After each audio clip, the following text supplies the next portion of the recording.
أعوذ بالله من الشيطان الرجيم. بسم الله الرحمن الرحيم. لقد كفر الذين قالوا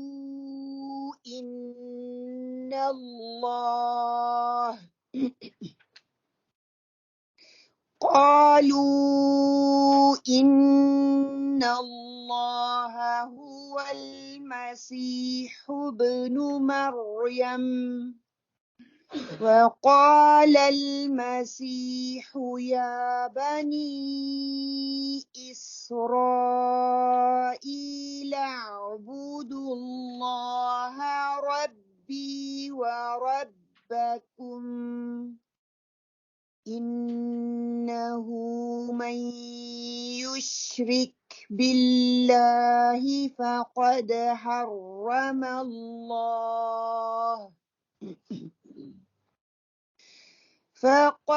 حرم الله عليه الجنة ومأواه النار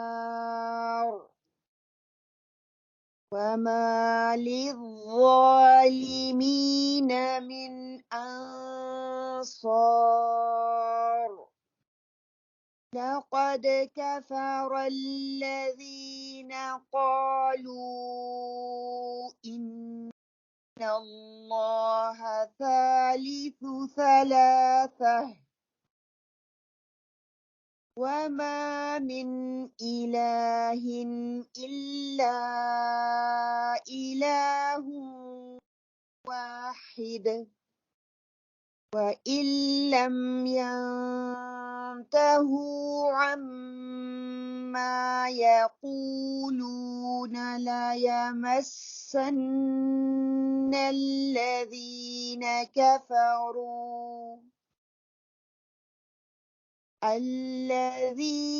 كفروا منهم عذاب أليم.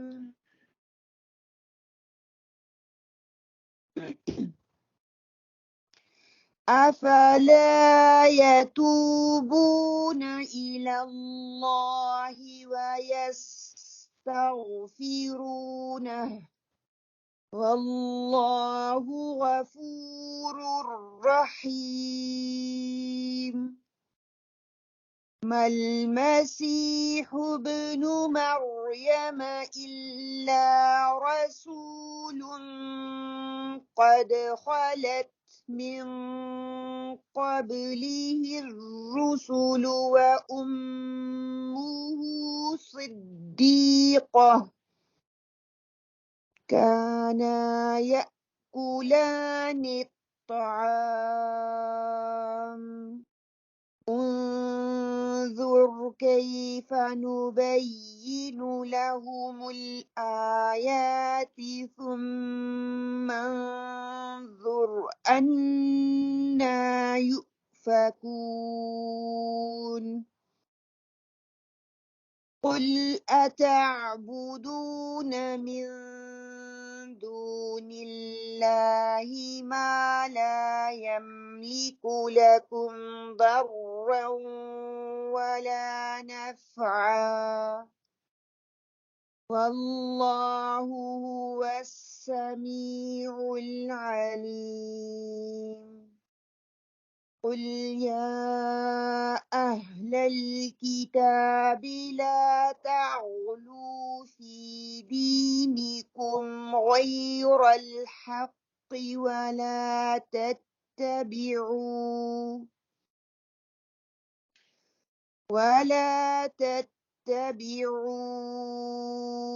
أهواء قوم قد ضلوا من قبل وأضلوا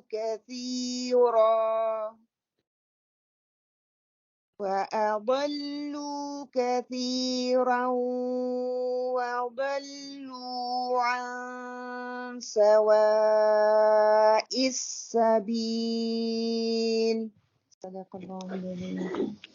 انشاءاللہ تعالیٰ آج جو ہے ہم سورہ المائدہ آیا 72 سے 77 تک کرنے کی کوشش کریں گے۔ اللہ تعالیٰ سے دعا مانگتے ہیں کہ اللہ تعالیٰ وقت میں برکت ڈال دے اور ہم جو ہے اس قرآن سے بہترین لینے والے انشاءاللہ تعالیٰ ہو جائیں۔ آپ بہنوں میں سے اگر کوئی پچھلی سبق میں سے کوئی پوائنٹ جو ہے شیئر کرنا چاہتا ہے تو انشاءاللہ تعالیٰ اپنا پوائنٹ اپنا حصہ ڈالیں، پھر انشاءاللہ تعالیٰ ہم اگلا سبق پڑھتے ہیں۔ پچھلے ویک ہم لوگوں نے کیا سیکھا تھا اس قرآن سے، کس کے بارے میں بات ہو رہی ہے؟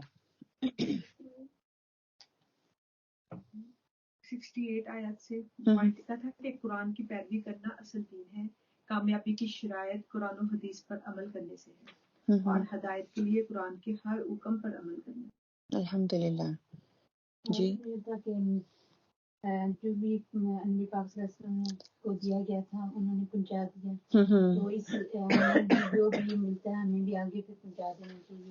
نبی پاک صلی اللہ علیہ وسلم میں ایک آیت کی معنی تو وہ بھی دوسرے تک پہنچا دو۔ الحمدللہ باقی بنی اسرائیل کا تھا کہ ان سے بھی پختہ عہد لیا گیا تھا، مگر ان کے پاس رسول جو بھی ہدایت لے کے آتے رہے انہوں نے اپنی من مرضی کی اس میں۔ تو کون سا رویہ تھا یہ؟ تو وہ نبیوں کو بھی قتل کرتے رہے، ہٹ درمی کا رویہ تھا نا کہ جو بھی پیغام آیا اس کو انکار اس کا کر دیا، خواہشات کی پیروی کرتے تھے۔ ٹھیک، یہ اہل کتاب کی بات ہو رہی ہے، خواہشات کی پیروی کرتے تھے، وہ ہٹ درم تھے اور خواہشات کی پیروی کرتے تھے۔ اور ہم اپنے آپ کو دیکھ لیں، آگے بھی آیات آئیں گی انشاءاللہ تعالیٰ، ہم وہاں پہ پھر بات کریں گے انشاءاللہ تعالیٰ۔ اوکے، آپ سب مل کے میرے ساتھ پڑھ لیں پلیز۔ لقد البتہ تحقیق، کفر کفر کیا، الذین ان لوگوں نے، قالوا جنہوں نے کہا، ان بے شک، اللہ اللہ، هو المسیح ابن مریم وہی ہے جو مسیح ابن مریم ہے، وقال اور کہا تھا، المسیح مسیح نے، یا بنی اسرائیل اے بنی اسرائیل، اعبدوا اللہ عبادت کرو اللہ کی،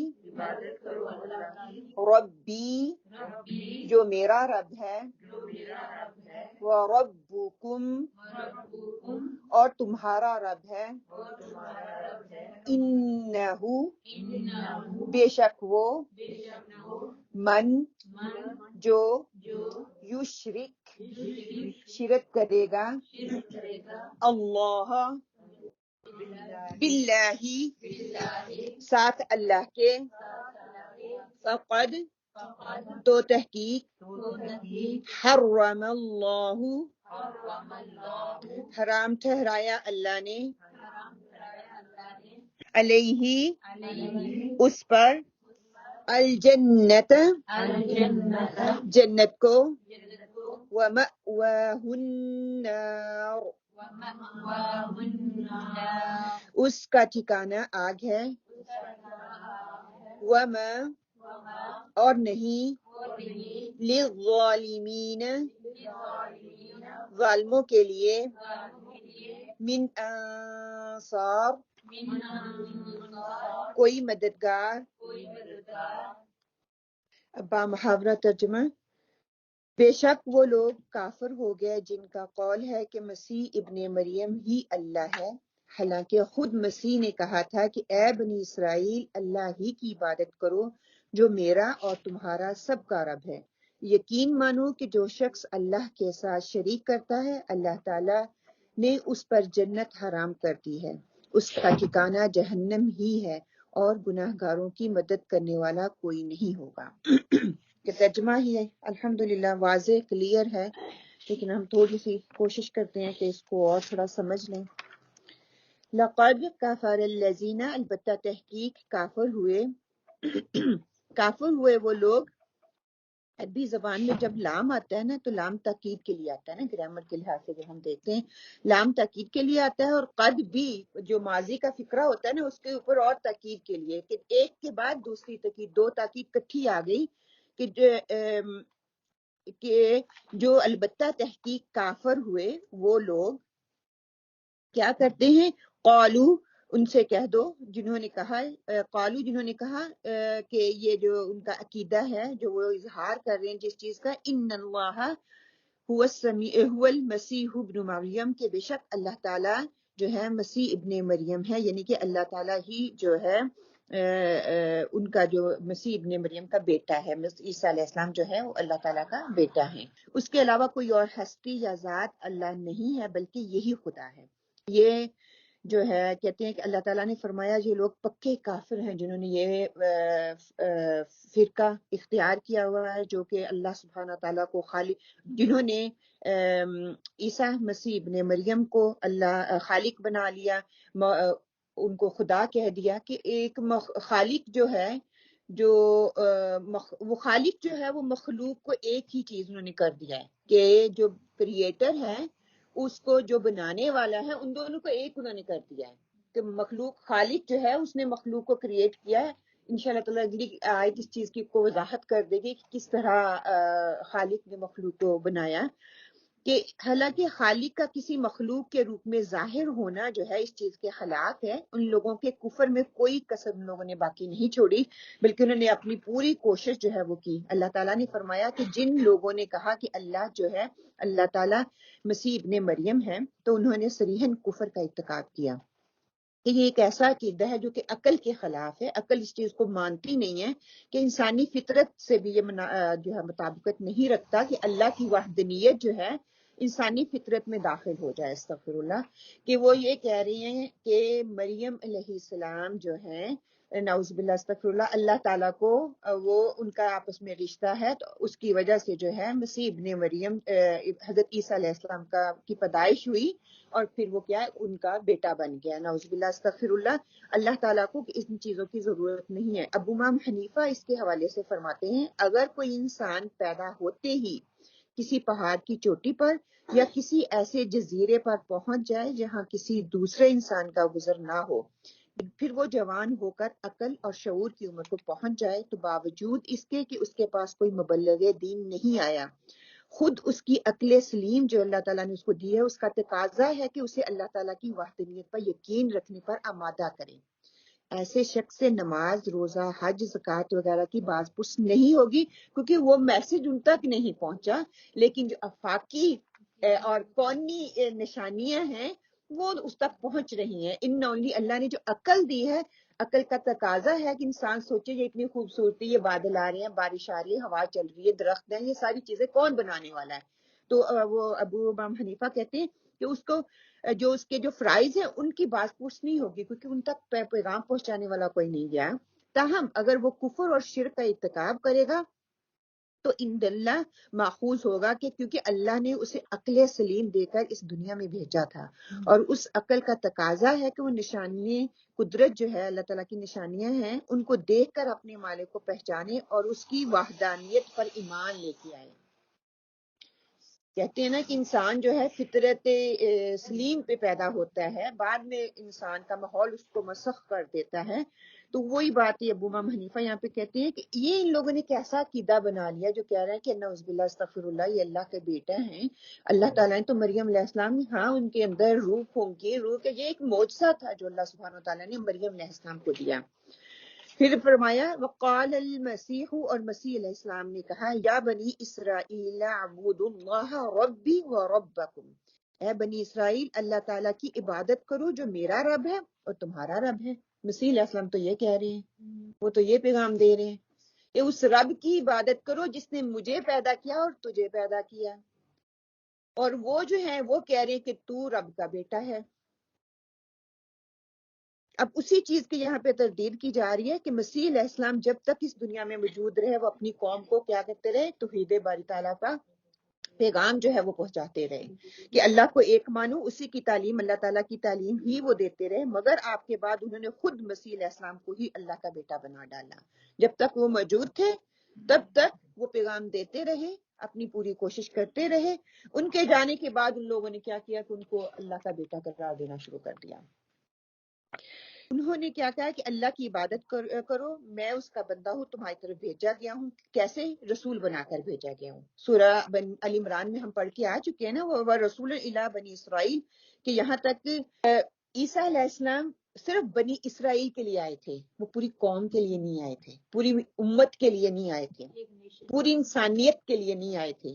ٹھیک ہے، وہ ایک بستی کے لیے یا ایک وہ چھوٹا سا علاقہ جو تھا جو بنی اسرائیل کہلایا، اس علاقے تک وہ پیغام اللہ تعالیٰ کا پہنچانے کے لیے آئے.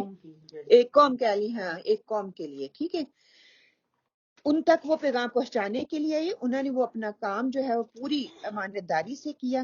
پوری دنیا میں پیغام پہنچانے کے لیے اللہ سبحانہ و تعالیٰ نے آپ صلی اللہ علیہ وآلہ وسلم کا انتخاب کیا.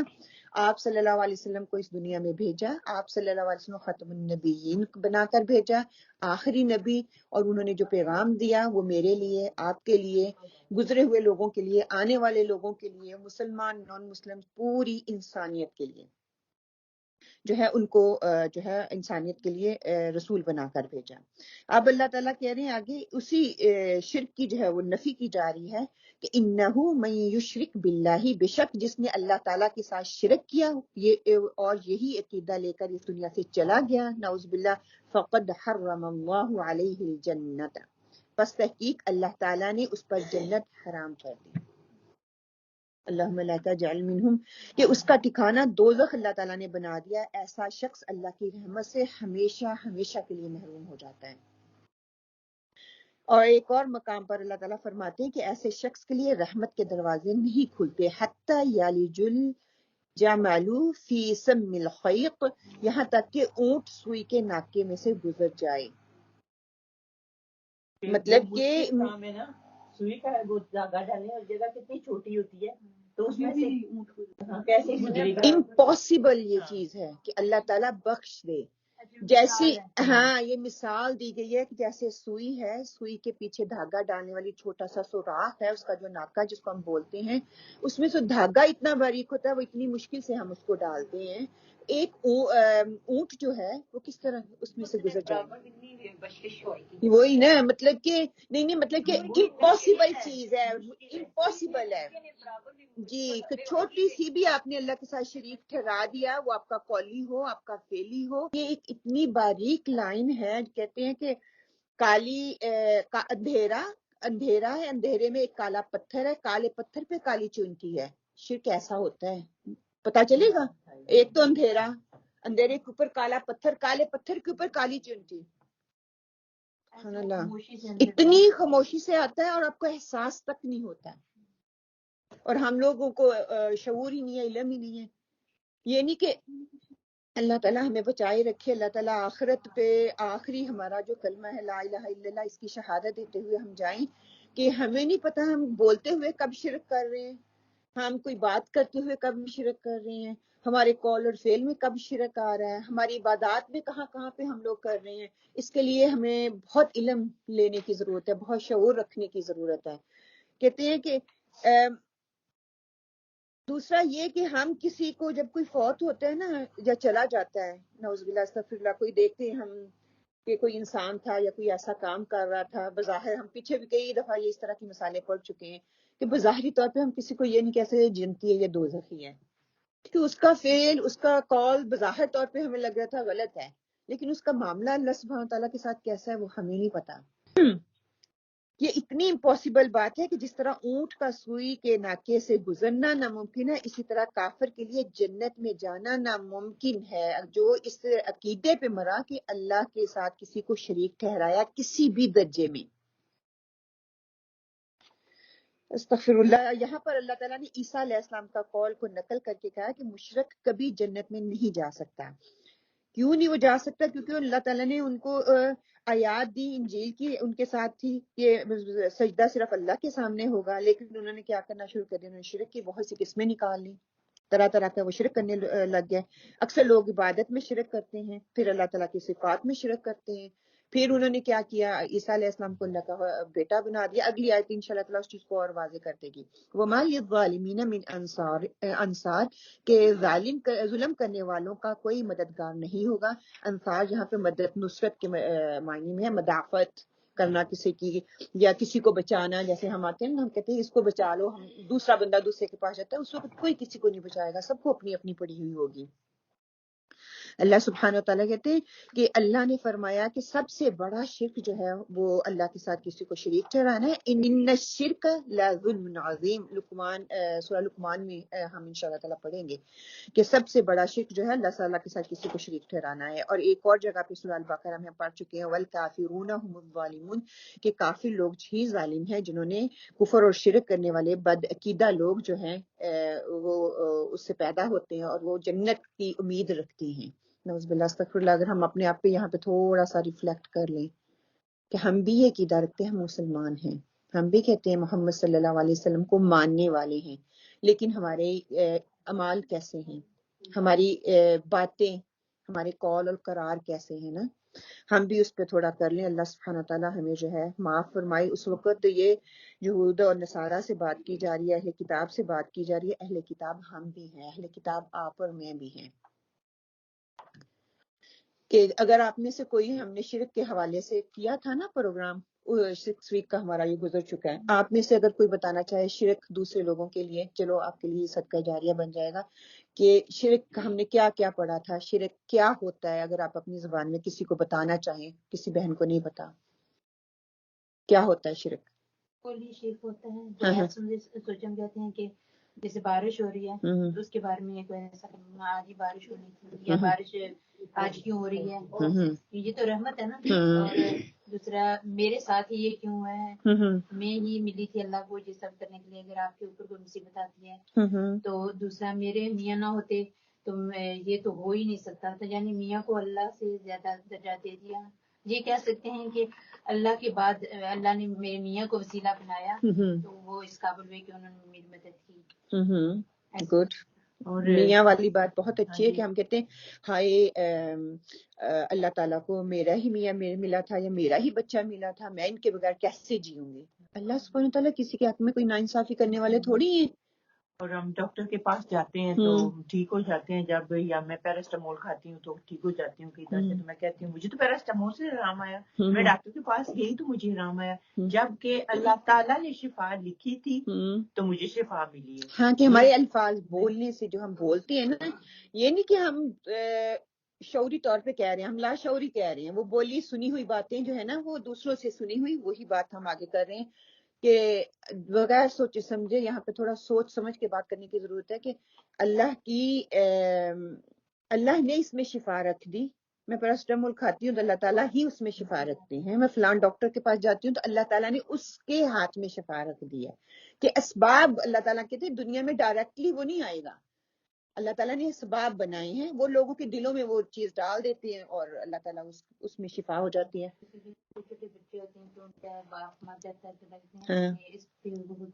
ہاں, کہ اللہ نے اس کو جلدی اٹھا لیا, بہت پہلے اٹھا لیا. انہوں نے تو دنیا دیکھی نہیں, بچوں کی خوشیاں دیکھی نہیں. میں اور آپ فیصلہ کیا کرنے والے ہوتے ہیں. ہاں, آپ کی کوئی چیز آپ نے لیا, کوئی بیماری کی وجہ سے آپ کو کوئی لیا اور اس سے آپ کو شفا ملا, تو آپ کو دوسری پرسن کو بتا رہے ہو اوکے میں نے وہ لیا مجھے شفا ہو گیا, اس کا وہ میننگ نہیں ہے. انسائٹ وہی میں کہہ رہی ہوں نا, ہم شعوری طور پہ نہیں کہہ رہے. شعوری طور پہ کہیں گے تو ہمارے ورڈنگ ڈیفینیٹلی چینج ہو جائیں گے. ہم لا شعوری طور پہ کہتے ہیں, بغیر سوچے سمجھے کہتے ہیں. So sometimes I know is though Allah is going to give me miracle between Allah knows this, Allah going to give this to me because of the shifa. But ہم کہنے کے لیے ایسا کہ آپ کو پتا ہے آپ کی یہ انٹینشن نہیں ہے, سننے والے کو نہیں پتا. سننے والا کہے گا کہ فلاں بندے نے نا پیراسٹامول کھائی تو اس کو آرام آ گیا, تم بھی کھاؤ, ہے نا. اس کے لیے اپنے آپ کو پہلے یہ احساس دلوانا کہ اللہ تعالیٰ نے اس میڈیسن میں شفا رکھ دی, میں نے کھائی مجھے آرام آیا, آپ بھی کوشش کر کے دیکھ لو. ٹھیک ہے, اس کے لیے بھی واضح ہو گیا, آپ کے لیے بھی واضح ہوگا. شیطان کو پتہ چل گیا, آپ کو شعور ہے کہ اس چیز کو کیسے میں نے ڈیفرینشیٹ کرنا ہے, کیسے میں نے اپنی, ہم پتہ دیکھا دیکھی سوچا سوچی الفاظ کا چناؤ کرتے ہیں, اور تکلیف میں اسپیشلی خوشی میں تو شاید ہم اس چیز کا تھوڑا احساس اور لحاظ رکھ لیں. خوشی میں ہم رسومات اور رواج اور بدعات میں بڑھ جاتے ہیں, ٹھیک ہے, اور ہاں کہیں نہ کہیں ہم یہ بھی کہیں میری وجہ سے ایسے ہو گیا. ایک اور چیز بھی ہے, میں نے اتنی محنت کی تو یہ ہوا. ایک اور چیز بھی ہے جو ہمارے اندر بہت پائی جاتی ہے کہ جب کسی کو کوئی اولاد نہیں ہوتی تو وہ کسی جگہ جاتا ہے, کسی مزار پہ جاتا ہے یا جہاں بھی ہوتا ہے, تو اس کو اللہ تعالیٰ اولاد سے نواز دیتا ہے, تو وہ پھر ساروں کو بتاتا ہے میں تو فلانی جگہ گیا تھا تو میں نے یہ منت مانگی تھی تو میرے بچہ ہوا. بچہ ہوا یا بیٹا ہوا, یا اولاد نہیں ہوتی تو جاؤ اس سے, پھر اولاد ہی ہوتی ہے, پہلی اولاد بیٹا ہی ہوتا ہے. مطلب کہ اس بندے پہ اتنا اعتقاد رکھ لینا کہ وہی بیٹا دے گا, نعوذ باللہ استغفر اللہ, اولاد وہی دے گا. تو یہ کتنا بڑا کھلم کھلا شرک ہے یہ تو. اور ہم کرتے ہیں, ہم مزاروں پہ جاتے ہیں, ہم قبروں پہ جاتے ہیں, مانگتے ہیں. جی وہ آگے میں اس کو انشاءاللہ تعالیٰ کروں گی. جی جی جی جی جی جی جی عقیدے میں جو شرک ہوتا ہے, جی جی کا جو عقیدہ ہوتا ہے نا, وہ اس کی موت کس چیز پر آتی ہے نا, تو اللہ تعالیٰ اس سے, کیونکہ اللہ کو پتا ہوتا ہے کہ اس کا عقیدہ کیا ہے, تو عقیدے کو پاک کرنے کی ضرورت ہے. ہمیں عقیدے کی پاکیزگی کیسے ہوگی؟ انہی باتوں سے بچ کر. اگر پہلے مجھے عقیدہ پتہ ہی نہیں عقیدہ ہے کیا, مسئلہ تو یہاں پہ آ رہا ہے نا. ہمیں عقیدے کا ہی علم نہیں, عقیدہ ہے کیا, کہ ہم کہتے رہے ہیں اللہ ایک ہے, لیکن ہر چیز کو اللہ کے شریک ٹھہرا رہے ہیں. جیسے کہ ابھی اس آیت میں جا رہا نا کہ جو اللہ کو پتا ہے کہ کون کس عقیدے پر مرتا ہے, کس نے اللہ تعالیٰ کے ساتھ شرک کیا ہے. تو وہ کہتے ہیں نا کہ مریم علیہ السلام کا بیٹا جو اللہ کا بیٹا ہے, تو اس کو شریک کیا انہوں نے, حضرت جبرائیل علیہ السلام کو شریک کیا انہوں نے, تو پھر اس کے بعد انہوں نے ان کی عبادت کی نا. تو یہ اللہ کو پتا ہے کہ اس کا عقیدہ کیسا ہے, تو اس لیے ہمیں چاہیے کہ ہمیں پتا ہونا چاہیے کہ ہمارا عقیدہ کیا ہے, تو اس کو پاک کیسے کریں ہم شرک سے. بے شک, جزاکم اللہ خیر کثیر آپ سب کا ان پٹ ڈالنے کا. ہم لفظی وضاحت دیکھ لیتے ہیں. 72 آیا سورہ المائدہ. عبودو عین بدال عبد سے ہے کہ کسی کے سامنے ذلت اور انکساری ظاہر کرنا.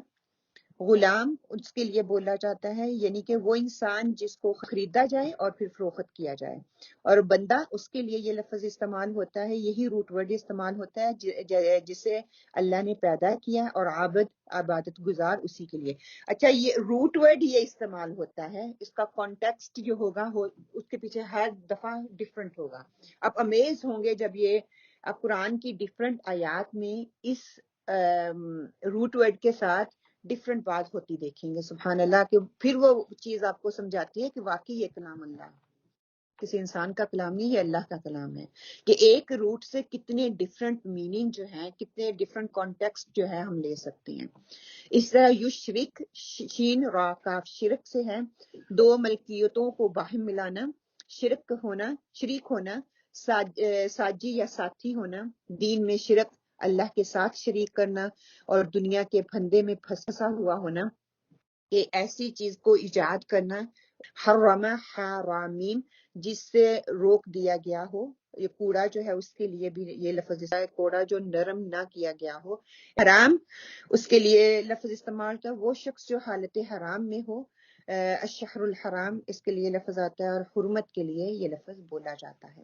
صحیح مسلم کی حدیث ہے 7083, سیدنا انس بن مالک رضی اللہ سے روایت ہے, آپ صلی اللہ علیہ وآلہ وسلم نے فرمایا اللہ تعالیٰ اس شخص سے فرمائے گا جس کو سب سے ہلکا عذاب ہوگا, جہنم میں اگر تیرے پاس دنیا ہوتی اور جو کچھ اس میں ہے, کیا تو اس کو دے کر اپنے آپ کو عذاب سے چھڑا لے گا؟ وہ بولے گا ہاں. پروردگار فرمائے گا میں نے تجھ کو اس سے سہل بات چاہی تھی جس میں کچھ خرچ نہ تھا, اور تو اس وقت آدم کی پیٹ میں تھا, کہ شرک نہ کرنا, میں تجھ کو جہنم میں نہ لے جاؤں گا. تو نے نہ مانا اور شرک کیا. معاذ اللہ, شرک ایسا گناہ ہے کہ وہ بخشا نہ جائے گا, اور شرک کرنے والا اگر شرک کی حالت میں مرے تو ابدالآباد جہنم میں رہے گا, ہمیشگی کی جہنم اس کے لیے ہے. استغفر اللہ استغفر اللہ, اللہم لا تجعل منہم, اللہم لا تجعل منہم. کہ ایک امپاسبل بات اس کی مثال دے دی اللہ تعالیٰ نے قرآن پاک میں, کہ سوئی کے ناکے سے اگر اونٹ نہیں گزر سکتا تو وہ جو شرک کرنے والا انسان مر جاتا ہے وہ جنت میں داخل نہیں ہو سکتا ہے. ایسے ہی امپاسبل پاسبل ہے، کیسے یہ چیز امپاسبل ہے مشکل کہ اللہ تعالیٰ اس پہ پھر رحم نہیں کرے گا، کیونکہ دنیا میں اللہ تعالیٰ نے بہت موقع دیے. ہم امت محمدی کہتے رہے اپنے آپ کو، آپ صلی اللہ علیہ وسلم بھی سفارش نہیں کر سکیں گے. ہم نے پیچھے بھی پڑھا تھا نا کہ صحابہ جب آئے تو کہا کہ میرے لیے آپ دعا کر دیں، تو کہتے سجدوں سے میرے لیے شفاعت کرو، میری مدد کرو، میں دعا کروں گا تمہارے لیے، لیکن محنت تمہیں خود کرنی پڑے گی. سورہ المائدہ 72 سے ہم نے کیا سیکھا کہ حضرت عیسیٰ علیہ السلام کا قرآن میں بیان کیا ہے کہ ایک اللہ کی طرف دعوت و تبلیغ انہوں نے دی، اللہ کو وحدہ لا شریک ٹھہرایا، شرک کی قباحت بیان فرمائی، قیامت کے نزدیک آسمان سے نزول ہوگا ان کا، اور عالم الشیر خواجہ یعنی کہ بچے ہی تھے جب انہوں نے عبودیت کا اظہار کر دیا تھا، جب اپنی ماں کی انہوں نے سچائی کو بیان کیا تھا. پنگوڑے میں ہی تھے نا، تو جب انہوں نے بچپن میں کہہ دیا تھا کہ میری ماں جو ہے وہ پاک دامن ہے، وہ صدیق ہے، آگے انشاءاللہ تعالیٰ آئے گی تو اس میں انشاءاللہ تعالیٰ واضح ہو جائے گا. ہم نے اس آیت سے سیکھا کیا ہے کہ اللہ کے سوا کوئی معبود نہیں ہے، اللہ ہی وحدہ لا شریک ہے. حضرت عیسیٰ علیہ السلام اللہ کے بندے اور رسول ہیں، وہ اللہ کے بیٹے نہیں ہیں. اللہ کی جو ہے ہمارے ان کی جو اللہ تعالیٰ کی وحدانیت ہے اس میں ان کا کوئی شریک نہیں ہے. ہمیں ہر قسم کے شرک سے بچنا ہے، وہ قولی ہو، وہ فعلی ہو، وہ عملی ہو. تینوں ہی شرک اس میں آ جاتے ہیں، قولی، فعلی اور عملی. عمل سے کر کے ہم دکھاتے ہیں، قول سے کہتے ہیں، اور دل سے تصدیق کرتے ہیں. ہاں فعل کر کے جو دکھا دینا، عمل سے وہ اس کو پریکٹیکلی وہ ظاہر چیز ہو جاتی ہے، اور قول سے ہم کرتے ہیں. اور زیادہ چیز جو ہوتی ہے نا، کہتے ہیں جو سوچ ہوتی ہے وہ میرا قول بنتی ہے، قول جو ہے وہ میرا عمل بن جاتا ہے. ہر طرح کے ظلم سے دور رہنا ہے. یہاں پہ ظلم شرک کو ہی کہا گیا ہے کہ ہر طرح کی، چھوٹا ہو یا وہ بڑا ہو، کسی بھی قسم کا، اس سے ہم نے جو ہے اپنے آپ کو محفوظ رکھنا ہے انشاءاللہ تعالی. اگلی آیت ہے آیت 73. اس کا جو ہے ٹائٹل آپ لکھ لیں کہ مشرک کے المناک عذاب کی وعید، کے مشرک جو ہیں ان کو دردناک عذاب کی وعید دی جا رہی ہے یہاں پہ. آپ سب لوگ میرے ساتھ پلیز اس آیت کو دہرا لیں. لقد، البتہ تحقیق، کفارا، کفر کیا، الذین، ان لوگوں نے، قالوا، جنہوں نے کہا، ان اللہ، بے شک اللہ، ثالث، تیسرا ہے، ثلاثہ، تین کا، وما من، اور نہیں کوئی، الہ، الا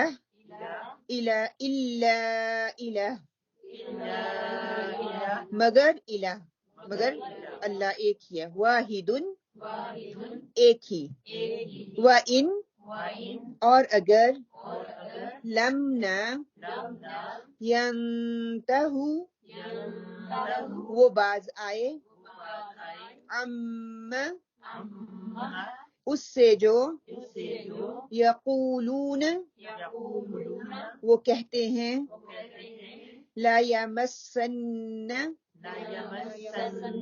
البتہ ضرور چھوئے گا، الذین، ان لوگوں کو، کفروا، جنہوں نے کفر کیا، منہم، ان میں سے، عذاب، عذاب، علیم، دردناک. محاورہ ترجمہ. لقد كفر الذين قالوا إن الله ثالث ثلاثة وما من إله إلا إله واحد وإن لم ينتهوا عما يقولون لا يمسن الذين كفروا منهم عذاب علیم. اللہم لا تجعل منهم. وہ لوگ بھی قطعاً کافر ہو گئے جنہوں نے کہا اللہ تین میں سے تیسرا ہے. دراصل اللہ تعالیٰ کے سوا کوئی معبود نہیں. اگر یہ لوگ اپنے اس قول سے باز نہ رہے تو ان میں سے جو کفر پر رہیں گے انہیں المناک عذاب دیا جائے گا۔ استغفر اللہ۔ وہی بات جو ابھی باجی نے بیان کی کہ یہاں پہ تسلیت کا جو عقیدہ ہے نا، مطلب ٹرینٹی جس کو کہتے ہیں، تین کا عقیدہ، اس کی بات کی جا رہی ہے کہ عیسائیوں کا جو عقیدہ، یہ عیسائیوں کا عقیدہ تھا نا، اس کی تردید ہو رہی ہے یہاں پہ۔ لقد کفر الذین، البتہ تحقیق کافر ہوئے وہ لوگ، قالوا جنہوں نے کہا، ان اللہ ثالث ثلاثہ، کہ بے شک اللہ تعالیٰ تینوں میں سے تیسرا ہے۔ کہ عیسائیوں کے دونوں بڑے فرقے جو تھے، ان تین بڑے فرقے ان کا نام لیا جاتا ہے کہ وہ جو تھے ان کا یہ عقیدہ تھا۔ دو عقیدے یہ تھے کہ ایک کہتا تھا کہ آپ ٹرائنگل بنا لیں، یہ ٹرائنگل ہے، یہ اوپر اللہ ہے اور ایک سائڈ پہ مریم ہے اور ایک سائڈ پہ عیسیٰ علیہ السلام۔ ایک کا عقیدہ یہ تھا، اور ایک کہتا تھا کہ اللہ ہے، عیسیٰ علیہ السلام ہے، اور روح القدس جبرائیل علیہ السلام ہے۔ تو وہ ان کا عقیدہ یہ تھا، ٹھیک ہے۔ اس کی یہ تردید یہاں پہ کی جا رہی ہے۔ اسی طرح ہم انشاءاللہ تعالیٰ جو ہے اسی صورت کے آخر میں بھی پڑھیں گے، اللہ تعالیٰ قیامت کے دن حضرت عیسیٰ علیہ السلام سے جب پوچھیں گے انت قلت للناس اتخذونی وامي الہین من دون اللہ، کہ کیا تم نے اللہ سے کہا تھا کہ مجھے اور میری ماں کو معبود بنا لو؟ تو کہتے ہیں اس وقت حضرت عیسیٰ علیہ السلام نہایت ادب کے ساتھ عرض کریں گے، اے مولا کریم تیری ذات پاک ہے، بھلا میں ایسی گندی بات کیسے کر سکتا ہوں؟ اگر میں نے کوئی ایسی بات کی تو میرے دل کی بات جانتا ہے، مگر میں تیرے دل کی بات نہیں جانتا۔ کیوں؟ کیونکہ تو علم الغیوب ہے، تو غیب کا علم رکھنے والا ہے، تو جانتا ہے کہ میں نے ان سے یہ نہیں کہا تھا کہ مجھے تمہارا بیٹا بنائے، اللہ کا بیٹا بناؤں، بلکہ میں نے تو تیری وحدانیت کی جو ہے وہ دعوت دی تھی لوگوں کو، مگر میں تیرے دل کی بات نہیں جان سکتا۔ پھر آگے کہتے ہیں کہ تمہارا عقیدہ تو توحید کے خلاف ہے، تو کہتے ہیں کہ انہیں اللہ تو ایک ہی ہے۔ کبھی ہم تین میں سے وہ تیسرا کہتے تھے، کبھی دو میں سے تیسرا کہتے تھے، کبھی تین میں سے تیسرا کہتے ہیں۔ میں آپ کو مثال دوں، یہ تین چیزیں یہاں پہ پڑی ہوئی ہیں نا، کبھی میں کہتی ہوں یہ ایک ہی چیز ہے، اور کبھی میں کہتی ہوں یہ تین چیزیں ہیں۔ تین چیزیں ایک ہو سکتی ہیں؟ نہیں۔ میں آپ کو 3 پاؤنڈ دوں، کہوں کہ یہ 1 پاؤنڈ ہے، ہو سکتا ہے؟ نہیں۔ ہماری عقل بھی یہ سوچ کے دیکھ کے کہتی ہے نا، تو پتہ نہیں ان کو کیوں کس چیز نے یہ کہہ دیا کہ مریم علیہ السلام اور عیسیٰ علیہ السلام جو ہیں یہ اللہ تعالیٰ کی وحدانیت میں شریک ہیں، نعوذ باللہ استغفر اللہ، جس عقیدے پہ یہ کر رہے ہیں۔ پھر آگے اللہ تعالیٰ کہتے ہیں من الہ الا الہ واحد، نہیں ہے کوئی معبود مگر صرف اللہ، مستحق عبادت اللہ سبحانہ تعالیٰ کی ذات ہے، مشکل کشا اللہ سبحانہ تعالیٰ کی ذات ہے، حاجت روا اللہ تعالیٰ کی ذات ہے، خالق کے کل اللہ تعالیٰ کی ذات ہے۔ رب کس کو کہا گیا ہے؟ خالق، مالک، مدبر، سسٹینر، پالنے والا، ٹھیک ہے، ذرے سے کمال تک پہنچانے والی کی ذات اللہ سبحانہ تعالیٰ کی ہے۔ ہم اب کیا کہتے ہیں ایاک نعبد، کیا مطلب ہے کہ عبادت کے لائق اللہ سبحانہ وتعالیٰ ہی کی ذات ہے، اللہ کے سوا کوئی عبادت کے لائق نہیں ہے۔ ہم ہر نماز میں یہ پڑھتے ہیں، بغیر سوچے سمجھے یہ پڑھتے ہیں، نماز پڑھتے ہی جب دعا مانگتے تو اللہ کے ساتھ شریک ٹھہراتے ہیں، محمد صلی اللہ علیہ وسلم کے صدقے دے دے، کہتی ہیں کہ نہیں؟ اللہ سبحانہ تعالیٰ کہہ رہا ہے تو میرے سے ڈائریکٹلی مانگو میں دوں گا، میں تمہارے شارک کے قریب ہوں۔ ہم ایاک نعبد و ایاک نستعین کہہ رہے ہیں لیکن ہمیں مطلب کا نہیں پتا۔ وہ کل بھی ہم بات کر رہے تھے نا کہ جب تک علاقہ جڑ نہیں جاؤں گی اللہ کے ساتھ تب تک میں گرتی رہوں گی۔ جڑنا مقصود ہے اللہ کے ساتھ، ایسی بانڈنگ ہونی چاہیے، مجھے پتا ہو میں نے اپنے رب کو کیسے پکارنا ہے، کون سے الفاظ کا چناؤ میں نے کرنا ہے، ویری ویری کانشیس۔ آپ صلی اللہ علیہ وسلم کو ہم کیا پھر وہاں پہ مقام دے رہے ہیں؟ میری بگڑی بنا دے، بگڑی بنانے والا تو اللہ تعالیٰ کی ذات ہے نا۔ آپ صلی اللہ علیہ وسلم تو خود کہہ رہے ہیں میں انسان ہوں، میں خود اللہ کا محتاج ہوں۔ تیرے ٹکڑوں پہ پل رہے ہیں، بہت سی مطلب کہ اللہ تعالیٰ نعتوں میں ہم بہت غلو کر جاتے ہیں۔ آپ صلی اللہ علیہ وسلم کا مقام کسی اور نبی کا وہ مقام نہیں ہے، ان کے بغیر ہمارا ایمان مکمل نہیں ہے، لیکن وہ خدا نہیں ہے، وہ ہماری بگڑی بگاڑنے والے نہیں ہیں۔ دیکھیں سبحان اللہ، بہت سی ایسی نعتیں ہیں جہاں پہ وہ نعت جو بہت مشہور ہے نا، بھر دو جولی میری، بھر دو جولی میری یا محمد، محمد صلی اللہ علیہ وسلم تو خود اللہ سے مانگ رہے ہیں، وہ آپ کی جولی کیسے بھر دیں؟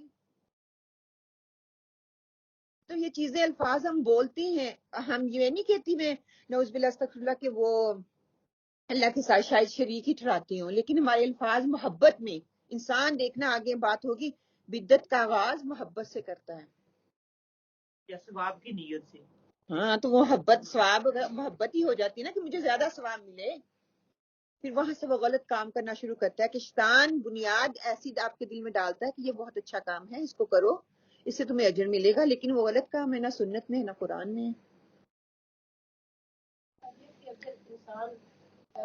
عقل مند انسان تو یہ سوچ لیتا نا کہ اگر ایک سے زیادہ رب ہوتے، ایک سے زیادہ اللہ ہوتا تو یہ جو نظام ہے تو یہ کیسے سمجھ سکتا ہے؟ بالکل جیسے کہ اب دیکھ لیں نا کہ سوچ کے نا بندہ سوچا کہ جیسے حکومتیں ہیں اس میں کتنے لوگ ہیں تو وہ ہر کوئی اپنی چلانے کی کوشش کرتا ہے، تو اسی وجہ سے ہر نظام جو ہے نا ہر چیز درم برم ہے، کوئی وہ کہتے ہیں نا کہ کوئی قانون نہیں، کوئی قاعدہ نہیں. اگر اللہ کے ساتھ اور شریک ہوتے تو پھر یہ دنیا کا جو نظام ہے ترم بھرم ہو جاتا ہے. اپنا گھر کا ہی دیکھ لیں، میاں اور بیوی یہی دونوں نہیں پار پڑتے، ایک کا ہی چلے گا، میاں کہتا ہے میری چلے اور بیوی کہتی ہے میری چلے. ایک کشتی میں دیکھ لیں یا گاڑی میں دیکھ لیں، دو ڈرائیور بٹھا کے دیکھیں کہاں پہنچیں گے؟ سیدھے اوپر ہی پہنچیں گے. اور کشتی میں دو اگر چپو بٹھا رہے ہیں، وہ چپو کرنے والے تو ایک کہے گا میں نے ادھر کو لے کے جانا ہے، دوسرا کہے گا میں نے ادھر کو لے کے جانا ہے. یہ ساری چیزیں ہم دیکھتے ہیں، ہماری عقل اس کو تسلیم بھی کرتی ہے، لیکن جب اس بات پہ آتے ہیں تو ہم اللہ کے ساتھ شریک ٹھہراتے ہیں. پھر آگے ایک اور آیت ہے نا قرآن پاک میں، اللہ تعالیٰ ایک اور جگہ پہ فرماتے ہیں لِيَعْبُدُوا اللَّهَ مُخْلِصِينَ لَهُ الدِّينَ، کہ البتہ صرف عبادت جو ہے اللہ ہی کی ہوگی، نظر و نیاز اسی کے نام کی ہوگی، چڑھاوے اسی کے نام سے چڑھائے جائیں گے، سجدہ سجود جو ہے اسی کے نام پہ ہوں گے، نفع نقصان کا مالک جو وہی ہے، نفع اور تکلیف دینے کا مالک جو ہے وہی اللہ تعالیٰ ہی کی ذات ہے اور کوئی نہیں ہے. کسی اور کو نہیں ہے کہ کوئی کسی کو شفا دے، کوئی کسی کے لیے ترقی کرے، کوئی کسی کے لیے ذلت کا باعث بنے. اللہ تعالیٰ خود ہی کہتے ہیں نا قرآن میں، جس کو چاہتا ہوں عزت دیتا ہوں، جسے چاہتا ہے ذلت دیتا ہے. انسان جتنی مرضی کوشش کر لے کسی کو نقصان پہنچانے کی، وہ نقصان نہیں پہنچا سکتا جب تک کہ اللہ کا حکم نہیں ہوگا. اور ساری دنیا کسی انسان کو فائدہ پہنچانے کے لیے لگ جائے، اگر اللہ کا کن نہیں ہوگا، اللہ کا اذن نہیں ہوگا، وہ اس کو فائدہ نہیں پہنچا سکے گا. یہ بات ہماری بالکل کلیئر ہوگی تو ہم جو ہے نا اس طرح کی مصیبتوں پریشانیوں سے ہینڈل کرنے کے قابل ہم اس چیز کو ہوں گے. وَإِن لَّمْ يَنْتَهُوا عَمَّا يَقُولُونَ، اور اگر یہ اس باطل عقیدے سے باز نہ آئے جو کچھ یہ کہتے ہیں اور اس سے توبہ نہ کی، لا یمسن الذین کفروا منہم عذاب علیم، تو ضرور پہنچے گا ان میں سے کفر کرنے والوں کو دردناک عذاب، جو لوگ اپنے خالق اور مالک اور معبود جو ہے اس کے ساتھ دوسروں کو شریک ٹھہراتے ہیں. یہاں پہ بات کیا کی جا رہی ہے؟ اللہ تعالیٰ نے عذاب کا ذکر کیا، اور پچھلی آیت میں بھی اللہ تعالیٰ نے کیا تھا نار، مأواہ النار، وہ آگ میں ڈالے جائیں گے. وہاں پہ بھی آگ دوزخ ٹھکانہ ہے ان کا. یہاں پہ کیا ہے؟ عذاب، دردناک عذاب دیا جائے گا. کہ عذاب پتہ کس کو کہتی ہے؟ وہ چیز جو آپ کی زندگی سے مٹھاس کو نکال دے. ٹھیک ہے، جو چائے پینے والے لوگ ہیں نا، تو ان کی چائے میں سے اگر میٹھے کو نکال دے تو مزہ ہی نہیں آیا. چائے پینے کا تو مزہ سواد ہی میٹھے میں ہے، میٹھا کرنے میں.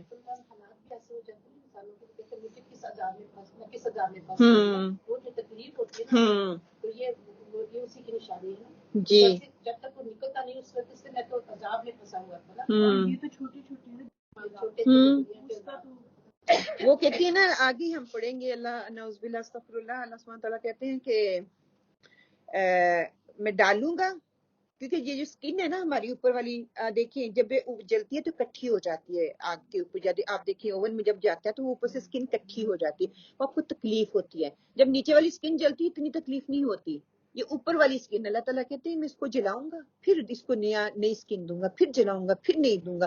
وہ تکلیف کی شدت دینے کے لیے کہ انسان باز آ جا، رک جا.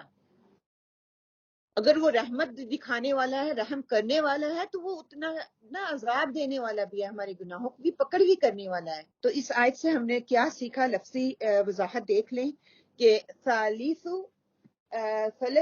سالام سا سے ہے ثلث، 3 تہائی، 30,000 کو بھی کہتے ہیں اور مال کا تہائی حصہ اس کے لیے یہ لفظ استعمال ہوتا ہے۔ واحدن، واحد، اچھا واحد لفظ جو ہے نا، واحد اور احد ہم یہ بہت سنتے ہیں نا، واحد اور احد کا ڈفرنس کیا ہے؟ اس میں تھوڑا سا فرق یہ ہے کہ احد کو اس کو توڑا نہیں جا سکتا، احد کو توڑا نہیں جا سکتا، واحد کو ہم اس کو تھوڑا بھی کر سکتے ہیں، اس کو زیادہ بھی کر سکتے ہیں، اس کو ہاف بھی کر سکتے ہیں، 3/4 بھی کر سکتے ہیں۔ جو احد ہے اس کو کچھ نہیں کر سکتے، ہم اس کو توڑ نہیں سکتے، ایک ہی وہ رہے گا۔ اگر توڑیں گے تو کیا ہو جائے گا؟ 2 حصے ہو جائیں گے، ٹھیک ہے نا۔ اگر میرے پاس ایک ہے تو ایک کو میں اتنا کاٹ دوں گی، 3/4 رہ جائے گا واحد۔ جو احد ہے وہ ایک، مطلب کہ اس کی ایک ایگزامپل ایسے ہے نا، اگر سمجھ میں آ رہی ہے کہ میں کیا سمجھا رہی ہوں، مطلب کہ کوئی اور ہے ہی نہیں۔ سادیہ آپ کی بات سے میرے دماغ میں ایک دم آیا ہے کہ جب حضرت بلال رضی اللہ تعالیٰ کو وہ لٹاتے تھے تو وہ احد ہی کہتے تھے، انہوں نے واحد نہیں کہا۔ حتیٰ کہ واحد کہہ سکتے تھے نا، اس میں کوئی قباحت نہیں ہے واحد کہنے میں، اس کا مطلب بھی وہی ہے جو، لیکن جو شدت احد میں ہے نا، جو مطلب اسٹرانگ معنی وہ دیتا ہے، وہ واحد میں نہیں ہے۔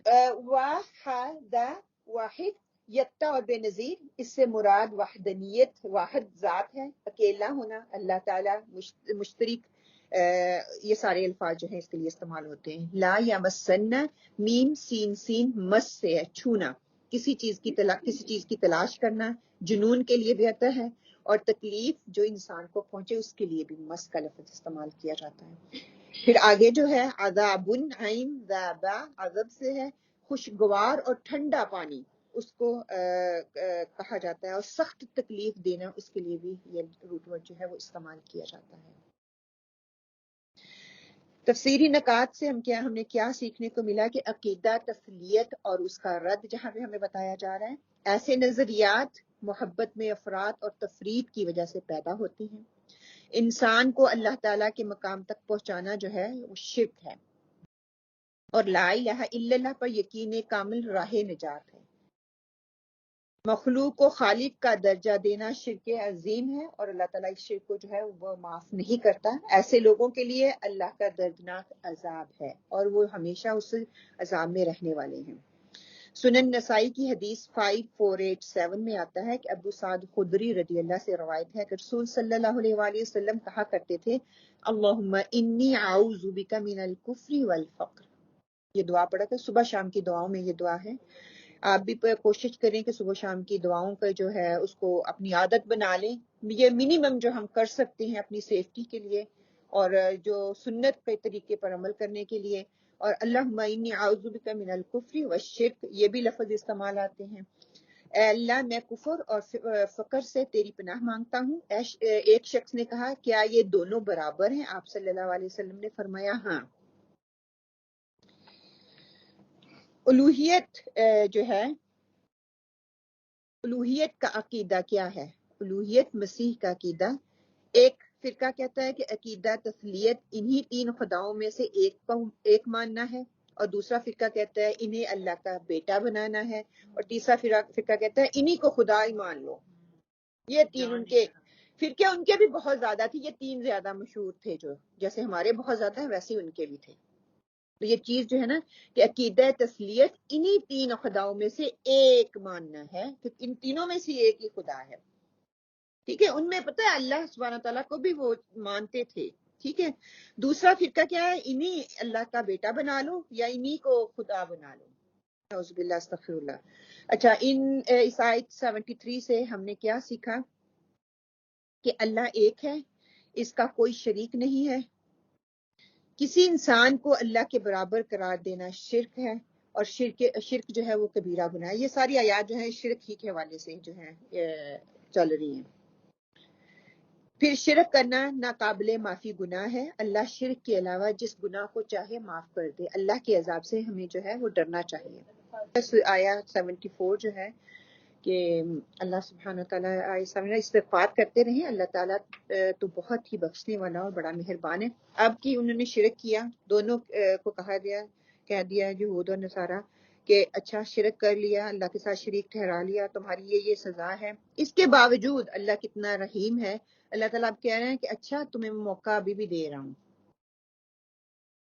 موقع دے رہا ہوں کہ ابھی بھی باز آ جاؤ انشاءاللہ تعالیٰ. آپ سارے جو ہے مل کے میرے ساتھ یہ پڑھیں. افلا کیا بھلا نہیں یتوبون وہ توبہ کرتے الی طرف اللہ اللہ کے وَيَسْتَغْفِرُونَهُ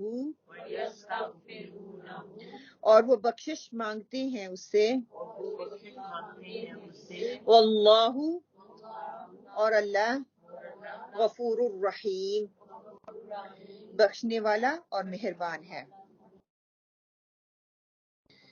افلا یتوبون الی اللہ ویستغفرونہ واللہ غفور الرحیم کہ یہ لوگ کیوں اللہ تعالیٰ کی طرف نہیں جھکتے اور کیوں استغفار نہیں کرتے. اللہ تعالیٰ تو بہت ہی بخشنے والا اور بڑا مہربان ہے.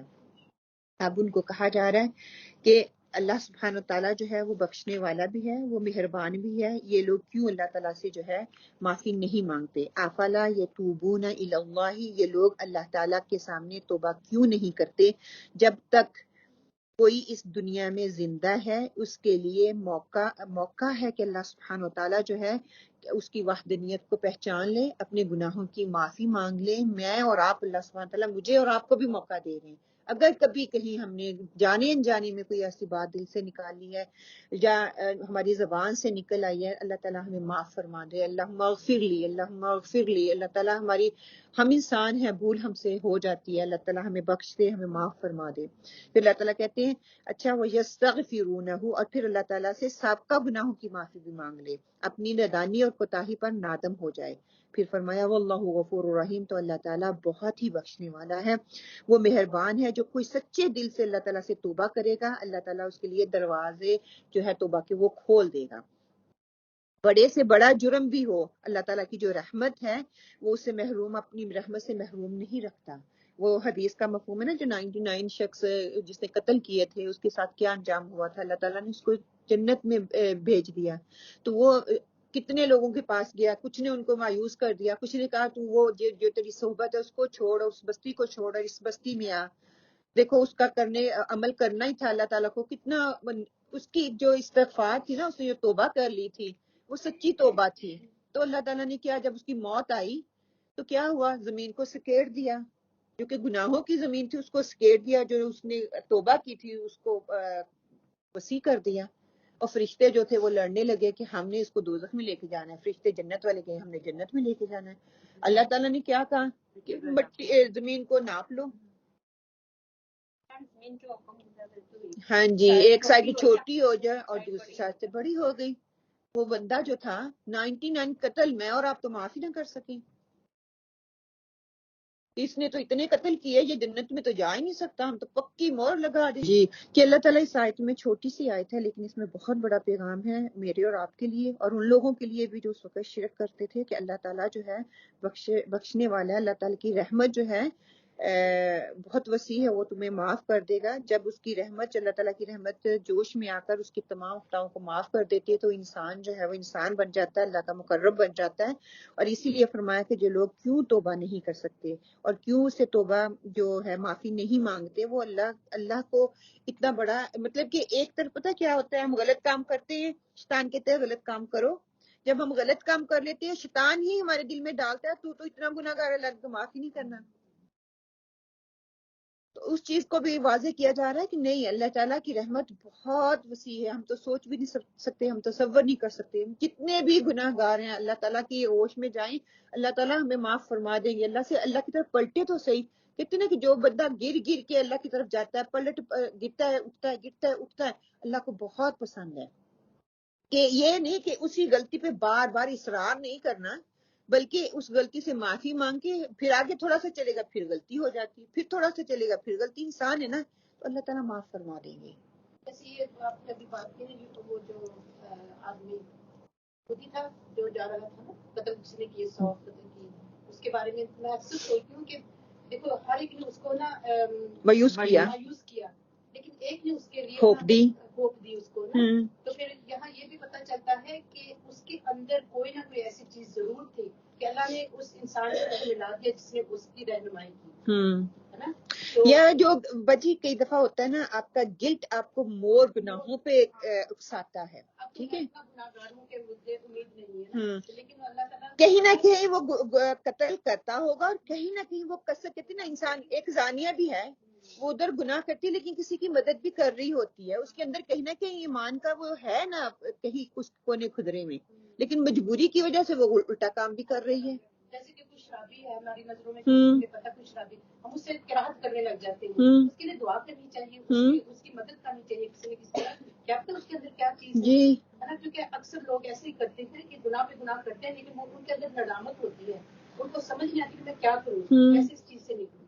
تو آدمی سے نفرت نہیں کرنی اس سے کہ گناہ سے نفرت کرنی ہے کہ انسان تو انسان ہے وہ غلطی کرے گا جو غلط کام کر رہا ہے اس کام سے ہم کیا کرتے ہیں ہم انسان کو اگنور کر دیتے ہیں انسان سے ہم نفرت کرتے ہیں اس کے ایکشن سے یہ بھول جاتے ہیں کہ وہ بھی تو انسان ہے اور میں بھی انسان ہوں.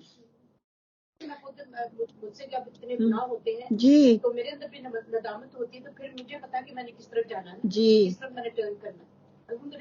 الحمدللہ. اچھا استغفار جو ہے استغفار کیا ہوتا ہے؟ اللہ سے معافی مانگنا سچے دل سے معافی مانگنا. بخشش مانگنا کہہ لیں بخشش مانگتے تو کیسے مانگنی چاہیے جب ہم اللہ تعالیٰ سے بخشش مانگتے ہیں تو اس کا ایک طریقہ ہے ایک کیسے مانگنی چاہیے؟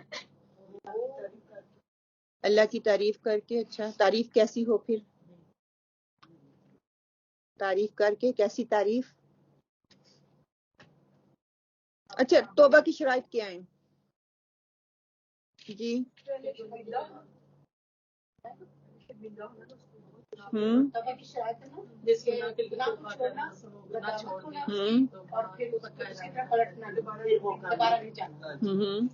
اچھا سب سے پہلے تو اخلاص ہوگا نا اخلاص سے نیت سے کہ میں ندامت کا آ جانا سب سے پہلے اخلاص پھر کیا ہے کہ ہاں پھر ندامت کا آنا اخلاص ہوگا تو ندامت آئے گی ورنہ اخلاص نہیں ہوگا تو میں برا کام کرتا ہی چلا جاؤں گا.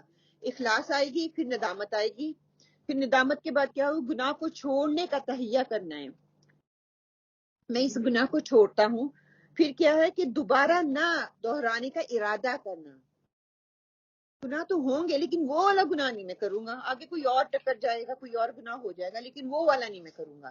ٹھیک ہے اگر میں کر رہا ہوں وہی گناہ بار بار بار بار کرتا جا رہا ہوں تو اس کا مطلب میرے اندر اخلاص نہیں ہے مجھے پتہ نہیں ہے میں استغفر اللہ تسبیح تو کر رہا ہوں لیکن مجھے پتہ نہیں میں استغفار کر کس لیے کر رہا ہوں وہ کام تو میری بار بار ریپیٹیشن ہو رہی ہے بار بار آ رہے ہیں پھر وہ عادت ہے وہ نہ بھول چوک نہیں ہے.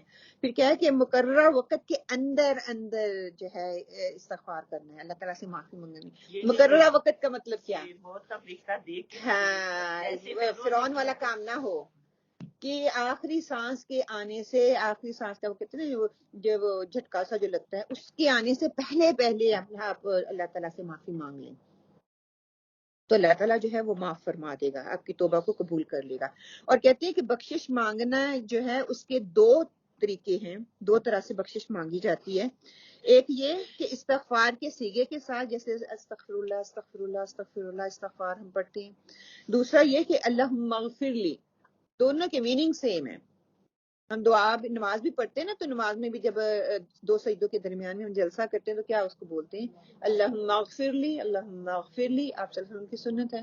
اس کے علاوہ دوسری دعا کون سی ہے اللہم اغفر لی وارحمنی واہدنی وعافنی وارزقنی یہ پوری پڑھ لیں یا صرف اللہم اغفر لی پڑھ لیں. جب سجدہ دیتے ہیں نا سجدہ دینے کے بعد تھوڑی دیر ہم بیٹھتے نہیں ہیں. آپ صلی اللہ علیہ وسلم کی نماز ہم نے پڑھی دیکھا نماز نبوی کہ آپ کا قیام آپ کا سجدہ آپ کا رکوع آپ کا جلسہ سب کی ایک ہی طوالت ہوتی تھی ایک ہی جتنا لمبا ہوتا تھا. ہم تو کہتے ہیں ہماری تو کمر بھی سیدھی نہیں ہوتی تو فوراً سے دوسرے سجدے کے لیے چلے جاتے ہیں. تو کیا تھوڑا ٹھہراؤ نماز میں لے کے آئیں. جب پھر سبحان ربی اللہ کروں گی سبحان ربی اللہ اٹھوں گی اٹھ کے بیٹھوں گی تو کیا اللہم اغفر لی اللہم اغفر لی. بچوں کو نماز سکھاتے ہوئے نا یہ پارٹ بنا دیں یہ لازمی پڑھنی ہے. اور دیکھیے الحمدللہ کی کتابوں پہ جو لکھی ہوئی ہے نا دعا وہ اس میں یہ سنت کی دعائیں نہیں ہیں بعد میں پھر جب بچے بڑے ہو جاتے ہیں ان کے لیے یاد کرنا مشکل ہے. میرے بچے جب پڑھتے تھے نا میں ان کو کہتی تھی آپ نے اونچی پڑھنا ہے, جہاں بھولو گے تو ممی آپ کے وہاں پہ آپ کو نا بتا دے گی. اور یقین کریں وہ ساری جو سجدے کی دعائیں, جو رکوع کی دعائیں, سبحان ربی جو سٹارٹ کرنے کی دعائیں, وہ ساری ان کو مطلب کہ ان کو لگتا ہے یہ نماز کا حصہ ہی ہے, ان کو یہ نہیں کہ یہ ایکسٹرا ایڈیشن ہے. جب کوئی دوسرا پڑھتا ہے تو فوراً میرے منہ کی طرف دیکھتے ہیں تو اس نے یہ چیز مس کر دی ہے. Then I have to explain, no, ہم ایکسٹرا ریڈ کر رہے ہیں, اس نے مس نہیں کی, وہ صحیح پڑھ رہا ہے, وہ جتنی ہے چلو اسی میں تھوڑا آپ ٹھہراؤ لے آئیں, جو آلریڈی فرض نماز ہے اسی میں, سنت کو تو ایکسٹرا ہے نا. نماز کے علاوہ بھی آپ پریکٹس کرا سکتے ہو بچوں کی. جی جی جی کروا سکتے ہیں, جیسے مغرب کی نماز آپ اونچی پڑھ سکتے ہیں نا, تو بچے اس میں پھر کروائیں, اونچی پڑھیں. حضرت عیسیٰ علیہ السلام جو تھے, اچھا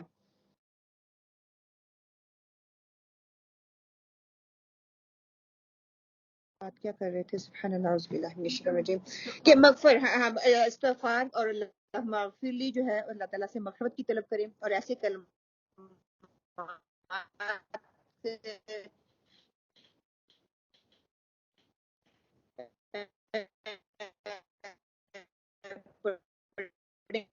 جو کہ مغفرت کا آپ کو نا میننگ دیتے ہوں. حدیث میں آپ کے برابر تو معاف کرتی ہے, آپ ان کو بھی پڑھ سکتے ہیں. تو اس نیت اور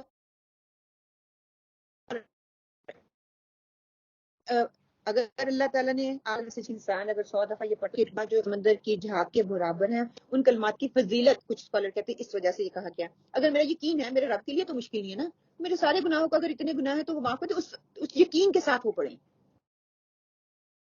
استغفر اللہ ہم پڑھتے ہیں, استغفر اللہ استغفر اللہ استغفر اللہ, کس چیز پہ استغفر اللہ کر رہے ہیں ہمیں شعور ہی نہیں ہے, ہمیں تو پتہ ہی نہیں ہم نے گناہ کیے کتنے ہیں. اور استغفر اللہ کیا, جس چیز کا شعور ہے اس پہ میں گناہ کر رہی ہوں یا کیا ہے, چلو جو اناؤنلی ہو رہے ہیں جو میں جانے بوجھے بغیر کر رہی ہوں اسی پہ کر لیں کہ اللہ تعالیٰ میں اس کی تھوڑا سا اپنے آپ کو فوکس کر کے جو ہے استغفار کریں. کتنی یہاں پہ جو ہے اللہ سبحانہ تعالیٰ کے ساتھ شریک ٹھہرانے کے لیے بات ہو رہی ہے نا, کہ اللہ کے ساتھ جو شریک ٹھہراتا ہے اللہ تعالیٰ اس کس طرح ان لوگوں کو معاف کر دیتا ہے. معافی پہ بات ہے کہ مثال دیکھیں, اگر کوئین ہے, آپ جائیں کوئین کے پاس اور اس کو جا کے کہیں کہ آپ کوئین ہو مجھے پتہ ہے لیکن میں نا آپ کو 130 مانتی ہوں, تو کیا کرتے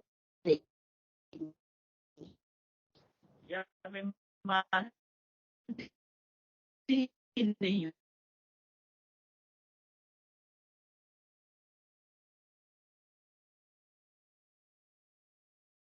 ہاں, جب آپ کہیں میں مانتی نہیں ہوں, میں آپ کو کوئین تو کہتی ہوں لیکن کوئین مانتے نہیں تو کہیں کہ جاؤ, وہ کہے کہ جاؤ, میں تجھے معاف نہیں کہے کہ مجھے معاف کر, یہ تو کرتی ہوں لیکن مجھے معاف کر دو کہ میں معاف نہیں کر دوں گی.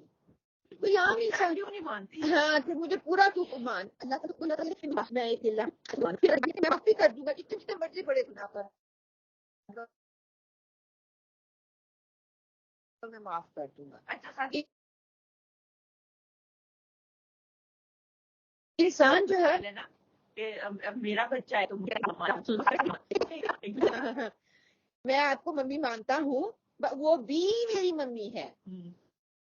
آپ میرے میاں ہو, وہ بھی میرے میاں ہیں. کتنا ڈفرنس ہے نا, ہم یہ کرتے ہیں. تو میرے بیٹے ہو لیکن وہ بھی میرے بیٹے ہے.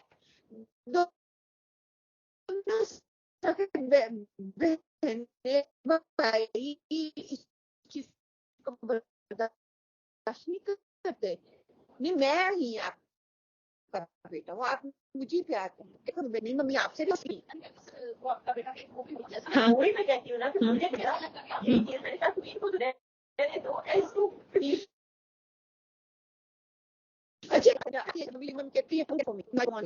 یہ ہم کرتے ہیں, یہ ہم کرتے ہیں.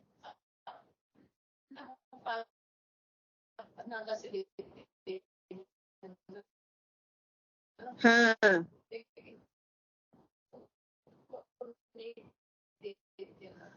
نہیں دیتے. ہاں ماں باپ جب آئی لو می آئی لو یو ڈیڈی، جب ممی ڈیڈی کوئی کام کرتے ہیں وہ اس کے اپوزٹ چیز اور یہ ہماری زندگیوں میں بہت آتا ہے کہ میرا ہسبینڈ ہے تو اگر میں کسی اور سے ہاتھ کے بات بھی کر لوں گی تو وہ کتنا جیلس ہوتا ہے. تو وہ کہتا ہے میں اس کے ساتھ خراب ہے. ہاں ہمیں برا لگتا ہے جاتے جاتے شاپنگ پہ جائے کسی اور کلاس والوں کو تو دل پڑ رہا ہوتا ہے ہر طرح سے.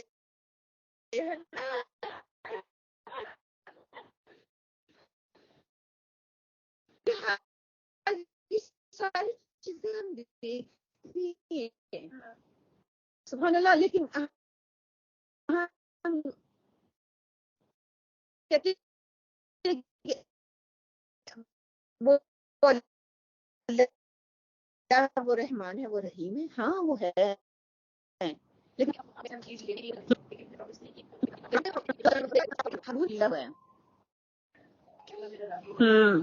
اچھا آپ سے اور مجھ سے کوئی غلطی ہوتی ہے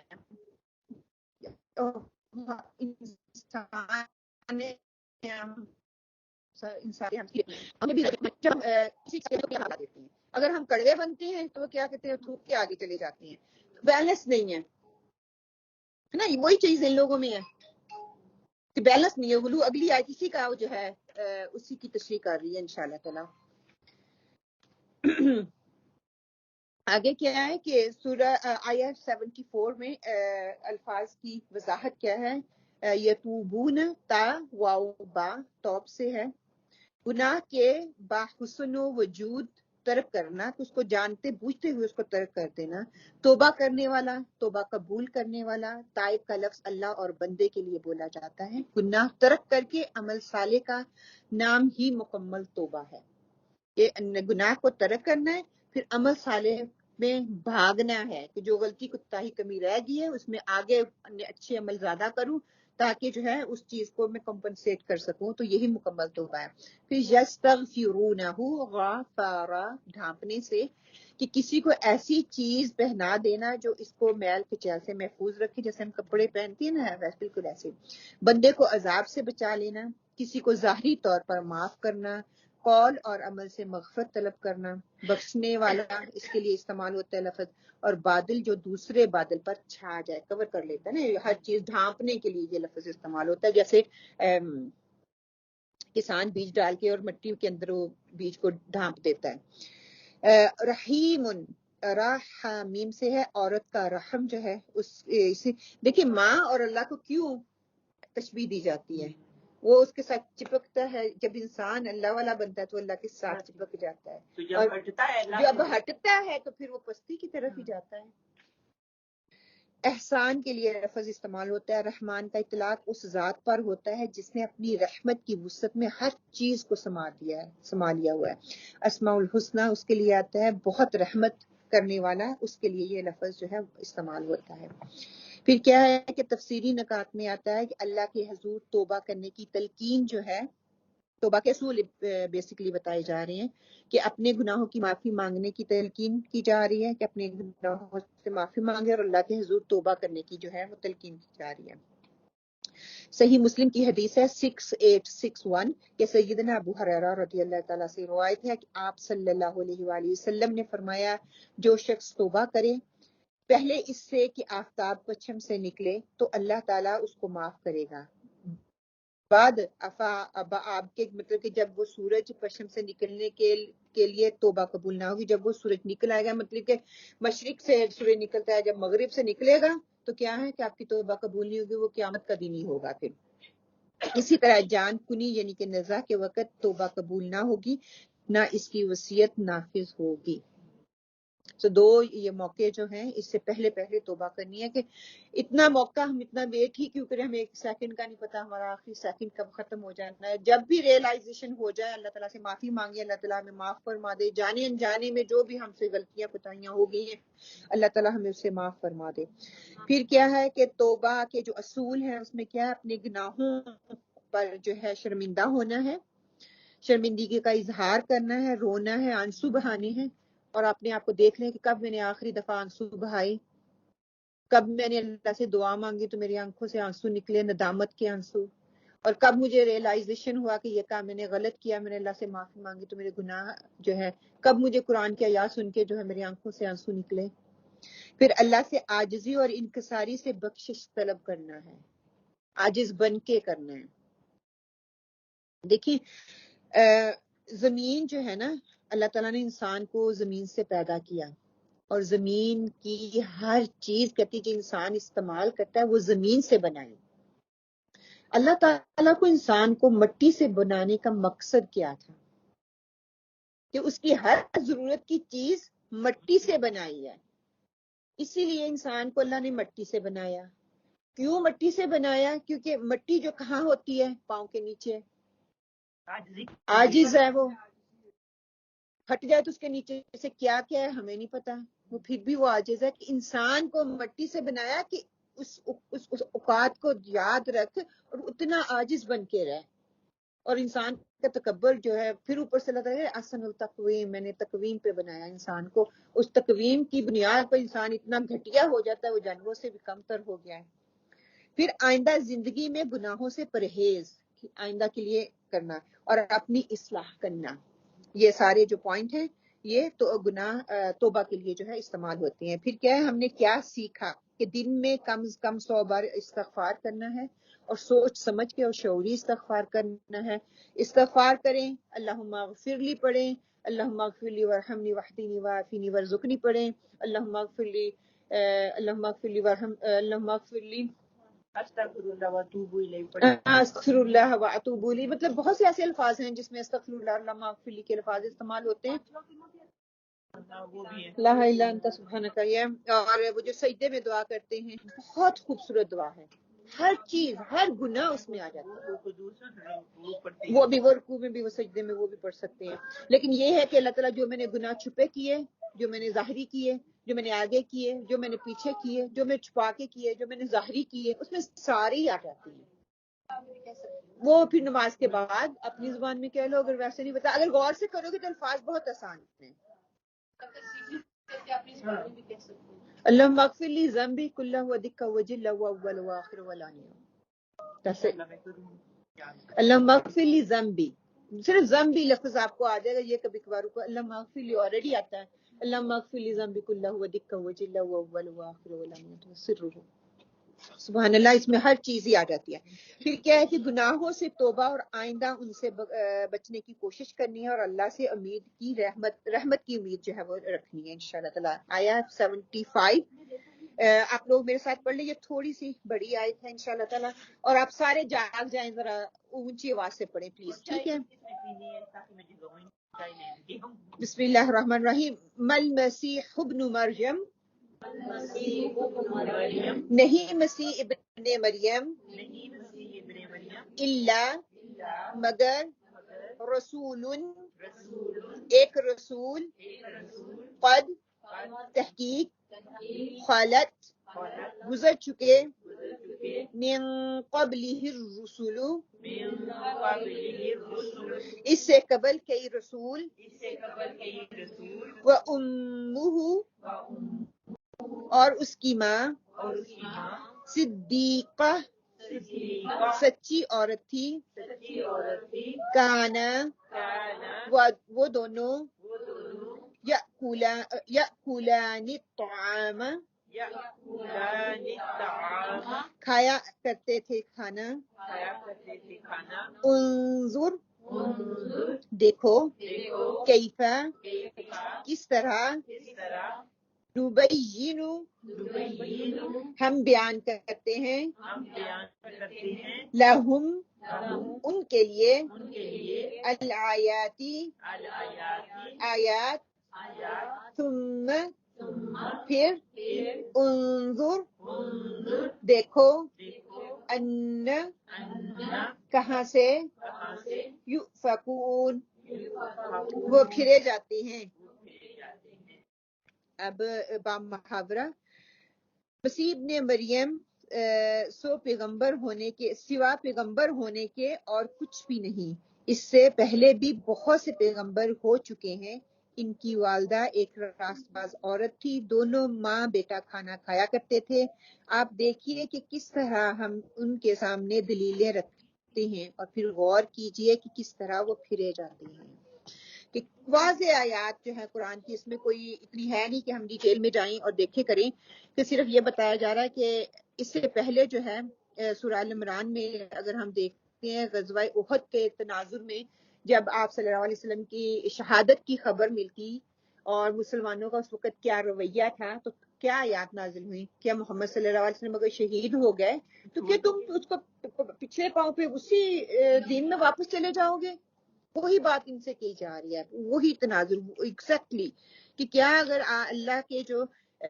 اللہ کا جو نبی ہے، اللہ کا جو رسول ہے، کہ وہ تو مشن کو پہنچانے کے لیے آئے، آپ شخصیت پرستی نہیں کریں کہ محمد صلی اللہ علیہ وسلم نہیں رہے تو ہم بھی یہ کام نہیں کریں گے، شخصیت پرستی نہ کریں۔ اب وہی یہاں پہ کی جا رہی ہے کہ اب شخصیت پرستی نہیں کرنی شروع کر دیں، یہ غلط کام ہے، بلکہ یہ مانے، یہ جانے کہ ہاں وہ مریم جو تھی مریم علیہ السلام، اس کی حضرت عیسیٰ علیہ السلام کی جو ہے وہ ماں تھی، اس نے ان کو جنا تھا۔ مل مسیح ابن مریم الا رسول نہیں ہے مسیح ابن مریم مگر اللہ کے رسول۔ ماں اور اللہ جو ہے وہ دونوں ہی نفی کے لیے یہاں پہ استعمال ہو رہے ہیں، کہ رسول کا لفظ واضح کر رہا ہے کہ اللہ سبحانہ تعالیٰ نے جو رسول بنا کے ان کو بھیجا ہے، وہ کس لیے بھیجا ہے؟ کہ بھیجنے والی کوئی اور ہستی ہے جس نے اس کو بھیجا ہے۔ اور پھر یہ بھی کہ عیسیٰ علیہ السلام جو ہیں مریم علیہ السلام کے بیٹے ہیں، جو کہ پیدائش کے لیے ماں کا محتاج ہے، وہ خود ہی پیدا نہیں ہو گیا بلکہ ماں نے اس کو جنا ہے اور اس کے پیٹ سے پیدا ہوئے ہیں۔ خود الہ کیسے ہو سکتا ہے؟ اب مسیح کے نام پر بھی غور کیجئے کہ یہ ایک مرکب روح اور جسم کا ہے، ٹھیک ہے، اور جو مرکب روح اور جسم کا محتاج ہو اس پر الوہیت صادق ہی نہیں ہوتی۔ کہ اللہ ہر چیز سے پرے ہے، اللہ کو کسی چیز کی ضرورت ہی نہیں ہے، ٹھیک ہے۔ اگر روح سے بھی اللہ تعالیٰ نے پیدا کیا تو وہ روح کے محتاج تھے، ٹھیک ہے نا۔ اگر دیکھیے کوئی بھی پوری دنیا کو ہم چھان کے دیکھ لیں، کوئی رسول آئے، پیغمبر آئے، نبی آئے، اولیاء آئے، صدیقین آئے، شہداء گئے، ان سب کی ماں جو تھی، ماں سے وہ پیدا ہوئے نا۔ ماں کا جو مقام ہے وہ بھی یہاں پہ بتایا جا رہا ہے کہ ماں جو ہے، پھر آگے وہی بات کہی جا رہی ہے کہ ہاں قد خلت من قبلہ الرسل، اس سے پہلے جتنے بھی رسول گزرے ہیں وہ رسول انسان ہی تھے۔ کیوں؟ انہوں نے انسانوں کے لیے اللہ تعالیٰ نے ان کو مبعوث فرمایا تھا، وہ فرشتے تو ہو ہی نہیں سکتے، نہ وہ خدا ہو سکتے ہیں۔ اللہ تعالیٰ نے انسانوں کی ضرورت کے لیے انسانوں ہی کو اتارا کہ وہ میرا پیغام ان تک وہ جو ہے پہنچا دے۔ پھر آگے سورہ صف میں اللہ سبحانہ تعالیٰ فرمایا مبشر وبرسول یأتی من بعد اسمہ احمد، کہ میرے بعد ایک رسول آنے والے ہیں جس کا نام احمد ہے۔ یہ آپ صلی اللہ علیہ وسلم حضرت عیسیٰ علیہ السلام نے اس بات کی تصدیق کی، ان کی کتابوں میں یہ بات لکھی ہوئی تھی۔ پھر کہتے ہیں کہ مسیح علیہ السلام سے پہلے اللہ کے رسول جتنے بھی آئے وہ سب کے سب بندے اور انسان تھے، وہ بشر تھے۔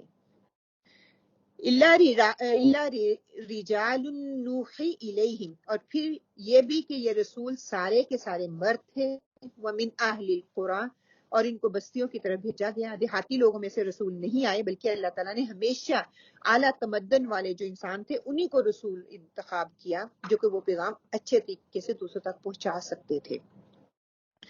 یہاں پہ اس چیز کا بھی اب رد ہو رہا ہے جو کہتے ہیں کہ مریم علیہ السلام جو تھی وہ پیغمبر تھے۔ اللہ تعالیٰ نے اس بات کا رد کر دیا کہ پیغمبر وہ مرد ہی تھے۔ ہاں وہ جتنے بھی پیغمبر آئے، عورت کا مقام یہاں پہ کم نہیں کیا جا رہا ہے۔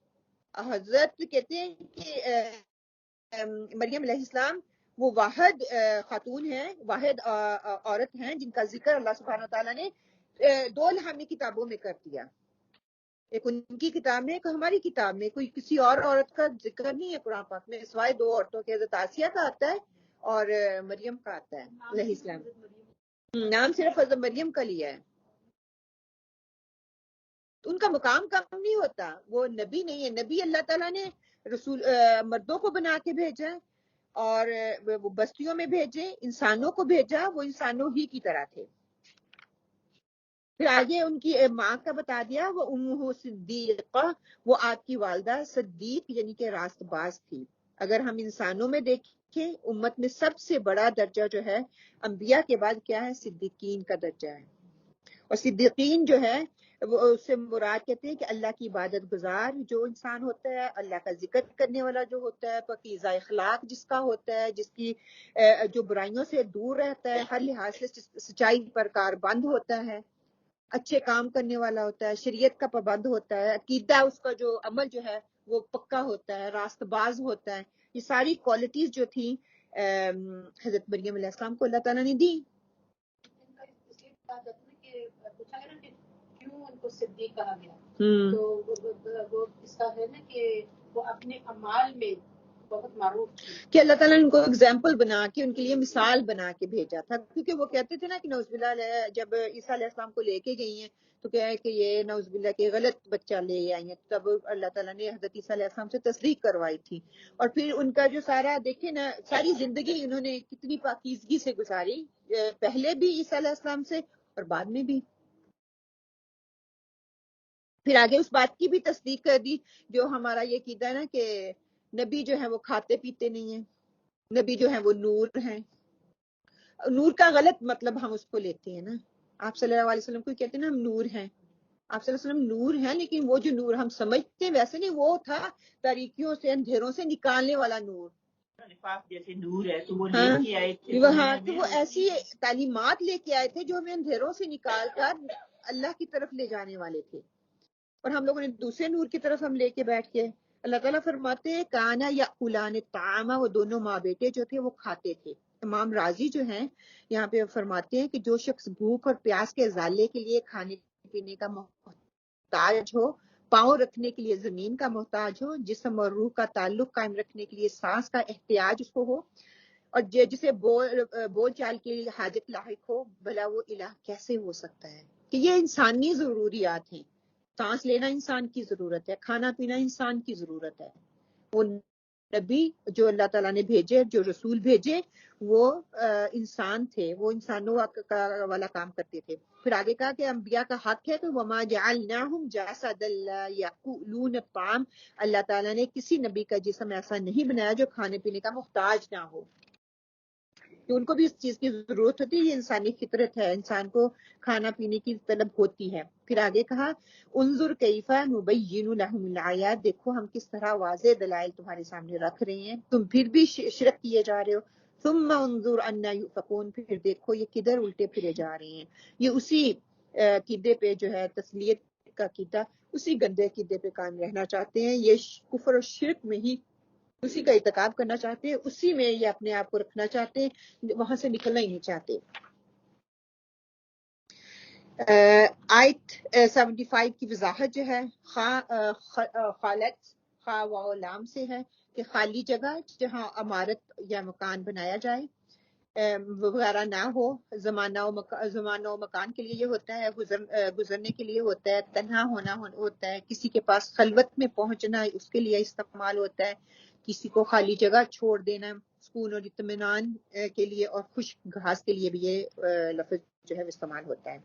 پھر آگے کیا ہے صدیقتن، صاد دال قاف سے ہے کہ دل اور زبان کی ہم آہنگی ہونا، وعدے کا سچا ہونا، بہت سچ بولنے والا.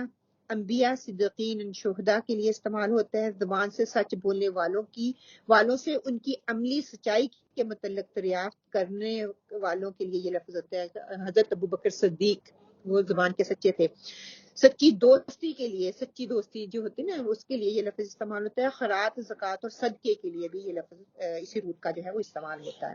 یا اولانی حمزہ کاف لام، کھانا تناول کرنا پیالے کے لیے ہوتا ہے. سخت بنا ہوا کپڑا جو ہے اس کے لیے آتا ہے. مال خرچ کرنے کے لیے آتا ہے. کسی چیز کا خراب ہو جانا اس کے لیے آتا ہے. اور کھایا ہوا بز اس کے لیے استعمال ہوتا ہے. الطعام میم کے لیے آتا ہے. غذا کھانا، ہر وہ چیز جو بطور غذا کھائی جائے. گناہ گار کا کھانا اس کے لیے آتا ہے. کھانا کھلانا اس کے لیے آتا ہے. خوشحال آدمی اس کے لیے آتا ہے. کھانے کی چیز یعنی کہ رزق بہت کھلانے والا یا مہمان نواز اس کے لیے بھی یہ لفظ استعمال کیا جاتا ہے. پھر آتا ہے یو فکون حمزہ فا کاف، جو چیز جو اپنے صحیح رخ سے پھیر دی جائے. وہ بستیاں ہیں جن کو اللہ تعالیٰ نے مع ان کے بسنے والوں کے الٹ پلٹ کر دیا، اس کے لیے لفظ استعمال ہوتا ہے، جن کے تباہ کر دیا. جو شخص حق سے گزرنے والا ہو اس کے لیے استعمال ہوتا ہے، اور دیوانہ اور وبال کے لیے یہ لفظ استعمال ہوتا ہے۔ آگے کیا ہے کہ تفسیری نکات میں آتا ہے کہ حضرت عیسیٰ علیہ السلام اور مریم علیہ السلام کی الوہیت کی نفی یہاں پہ کی گئی۔ دونوں انسان تھے، بشر تھے، دونوں زندگی کو قائم رکھنے کے لیے کھانے پینے کے محتاج تھے۔ جو خود محتاج ہو وہ خدا کیسے ہو سکتا ہے، وہ تمہاری ضرورتوں کو کیسے پورا کر سکتا ہے۔ عقیدہ تسلیت میں حضرت مریم علیہ السلام کو ایک رکن کی حیثیت دی گئی، جبکہ قرآن نے واضح کر دیا کہ مریم علیہ السلام جو ہیں راست باز عورت تھی، پاک دامن عورت تھی۔ صحیح بخاری 3440 میں آتا ہے کہ میں نے رات کعبہ کے پاس خواب میں ایک گندمی رنگ کے آدمی کو دیکھا، جو گندمی رنگ کے آدمیوں میں شکل کے اعتبار سے سب سے زیادہ حسین اور جمیل تھا۔ اس کے سر کے بال شانوں تک لٹک رہے تھے، سر سے پانی ٹپک رہا تھا، دونوں ہاتھ دو آدمیوں کے شانوں میں رکھے ہوئے تھے، وہ بیت اللہ کا طواف کر رہے تھے۔ میں نے پوچھا یہ کون بزرگ ہیں؟ تو فرشتوں نے بتایا یہ مسیح ابن مریم ہیں۔ اس کے بعد میں نے ایک شخص کو دیکھا، سخت اور مڑے ہوئے بالوں والا، جو داہنی آنکھ سے کانا تھا۔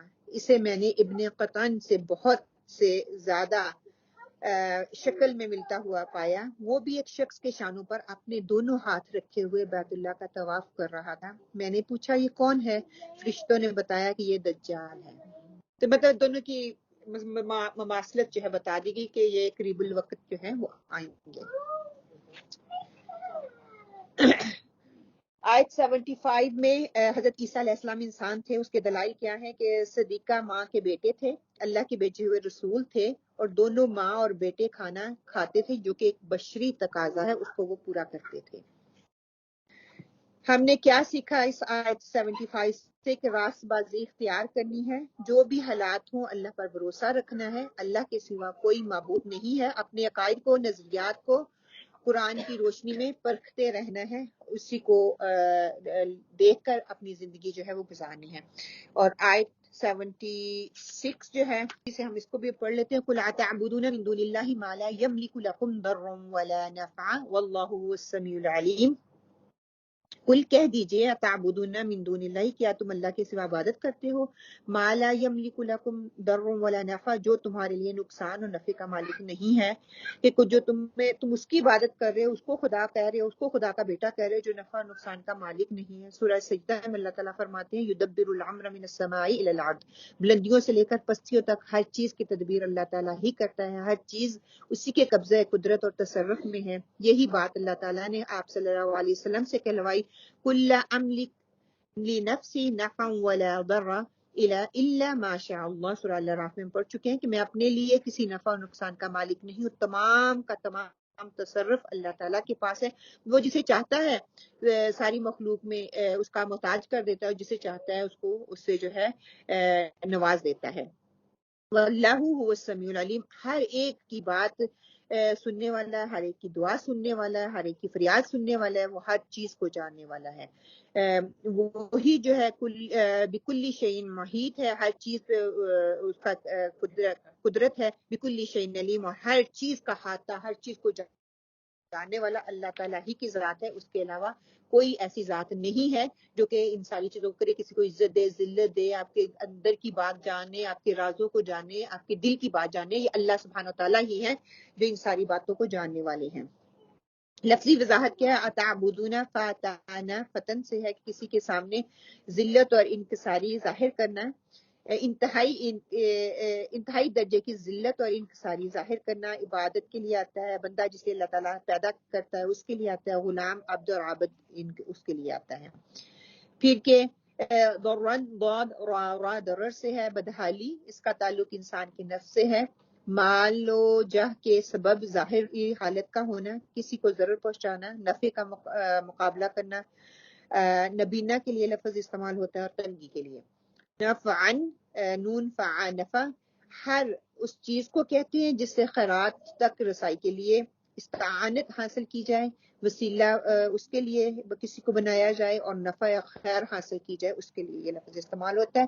السمیع، سین میم عین، سمع سے قوت سمعیہ جس کو ہم کہتے ہیں نا، اس کے لیے۔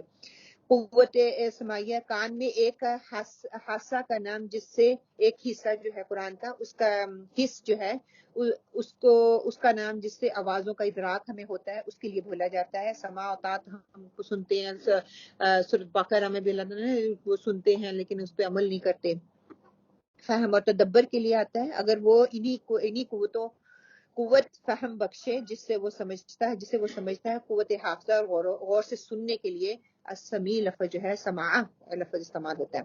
العلیم عین لام میم سے علم سے کسی چیز کی حقیقت کا ادراک ہو جانا، بار بار کثرت کے ساتھ خیر کا مل جانا، ایسے تصور کی طرف متوجہ ہونا، علم حاصل کرنا، خصوصی غیب کی باتوں کو جاننا، اللہ کی صفت کے لیے یہ لفظ استعمال ہوتا ہے، اللہ وہ علیم ہے، خبیر ہے، اس کے لیے ایسا نشان جس سے کوئی شے جو ہے وہ پہچانی جا سکے، اس کے لیے بھی علم جو ہے وہ استعمال ہوتا ہے لفظ۔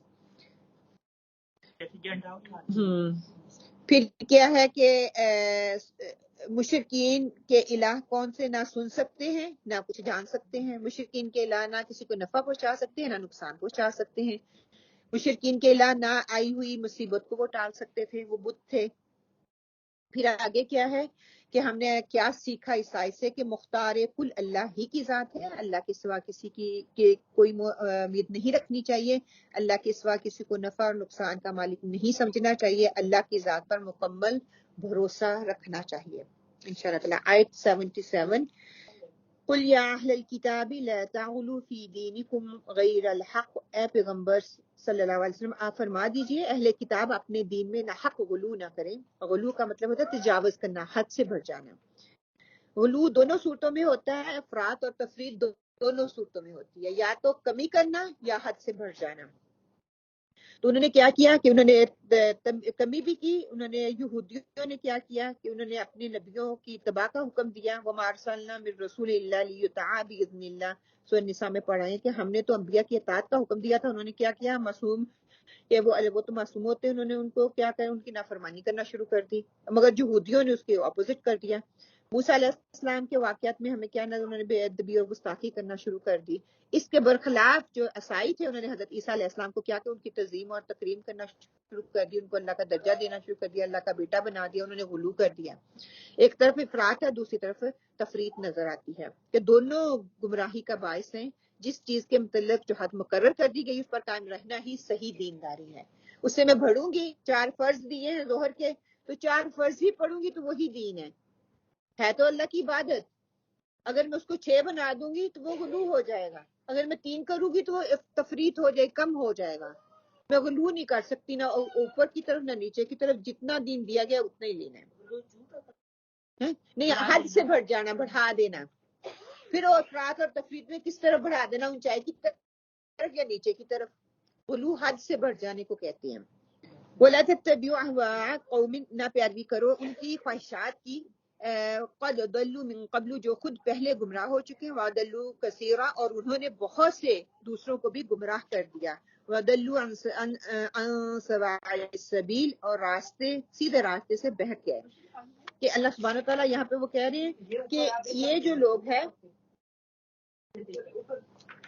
کہ اتنا انہوں نے غلو کر لیا کہ حضرت عیسیٰ علیہ السلام کہتے ہیں کہ یہ جو ان کے اندر جو غلو آیا نا، یہ رومن اور یونانی ان کی وجہ سے کرسچینٹی جو ہے اس میں بگاڑ پیدا ہوا۔ جب حضرت عیسیٰ علیہ السلام کا ابتدائی دور تھا نا، ان کے پیروکار جو تھے وہ صحیح دین پہ تھے، جبھی سے عیسیٰ علیہ السلام وہ یہ سمجھتے تھے کہ عیسیٰ علیہ السلام ایک معجزہ ہے، حضرت مریم علیہ السلام کی وہ مثال دیتے تھے کہ وہ ایک سچی عورت تھی اور وہ اللہ تعالیٰ کہ وہ اللہ تعالیٰ کے جو ہے اللہ تعالیٰ کی روح سے اللہ تعالیٰ نے ان کو پیدا کیا، یہ ایک معجزہ ہے، حضرت مریم علیہ السلام ہماری ایک مثال ہے، وہ اس چیز کو مانتے تھے۔ لیکن اس کے بعد رومن اور یونانی جب آئے تو انہوں نے اس میں جو ہے غلو کر دیا، اس میں الوہیت کی چادر انہوں نے پھر چڑھائی کہ ہاں ان کو ہم اللہ کا بیٹا مان لیتے ہیں، ان کے پاس تو ایسے ایسے معجزے تھے اور ایسا تھا۔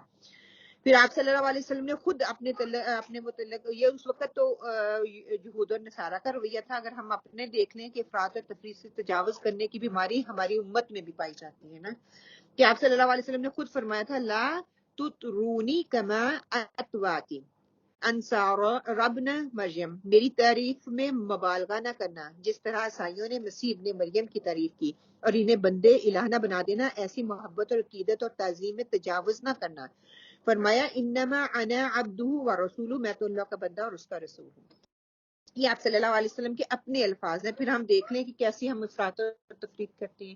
اس کی بات ہم پہلے بھی تھوڑا کر چکے ہیں کہ جب ہم میلاد کرتے ہیں یا نعتیں پڑھتے ہیں یا کوئی محفلیں سجاتے ہیں تو آپ صلی اللہ علیہ وسلم کو کیا رتبہ دیتے ہیں، کہاں کہاں ہم افراط کرتے ہیں، کہاں کہاں تفریط کرتے ہیں، کہاں کہاں اس چیز کو بڑھاتے ہیں، کہاں کہاں پہ گھٹاتے ہیں، کہ اللہ تعالیٰ نے ہر نبی کا، ہر رسول کا ایک مقام دیا ہے، اس مقام سے کم نہ زیادہ ہمیں یہ حکم نہیں دیا کہ ہم اس میں کریں۔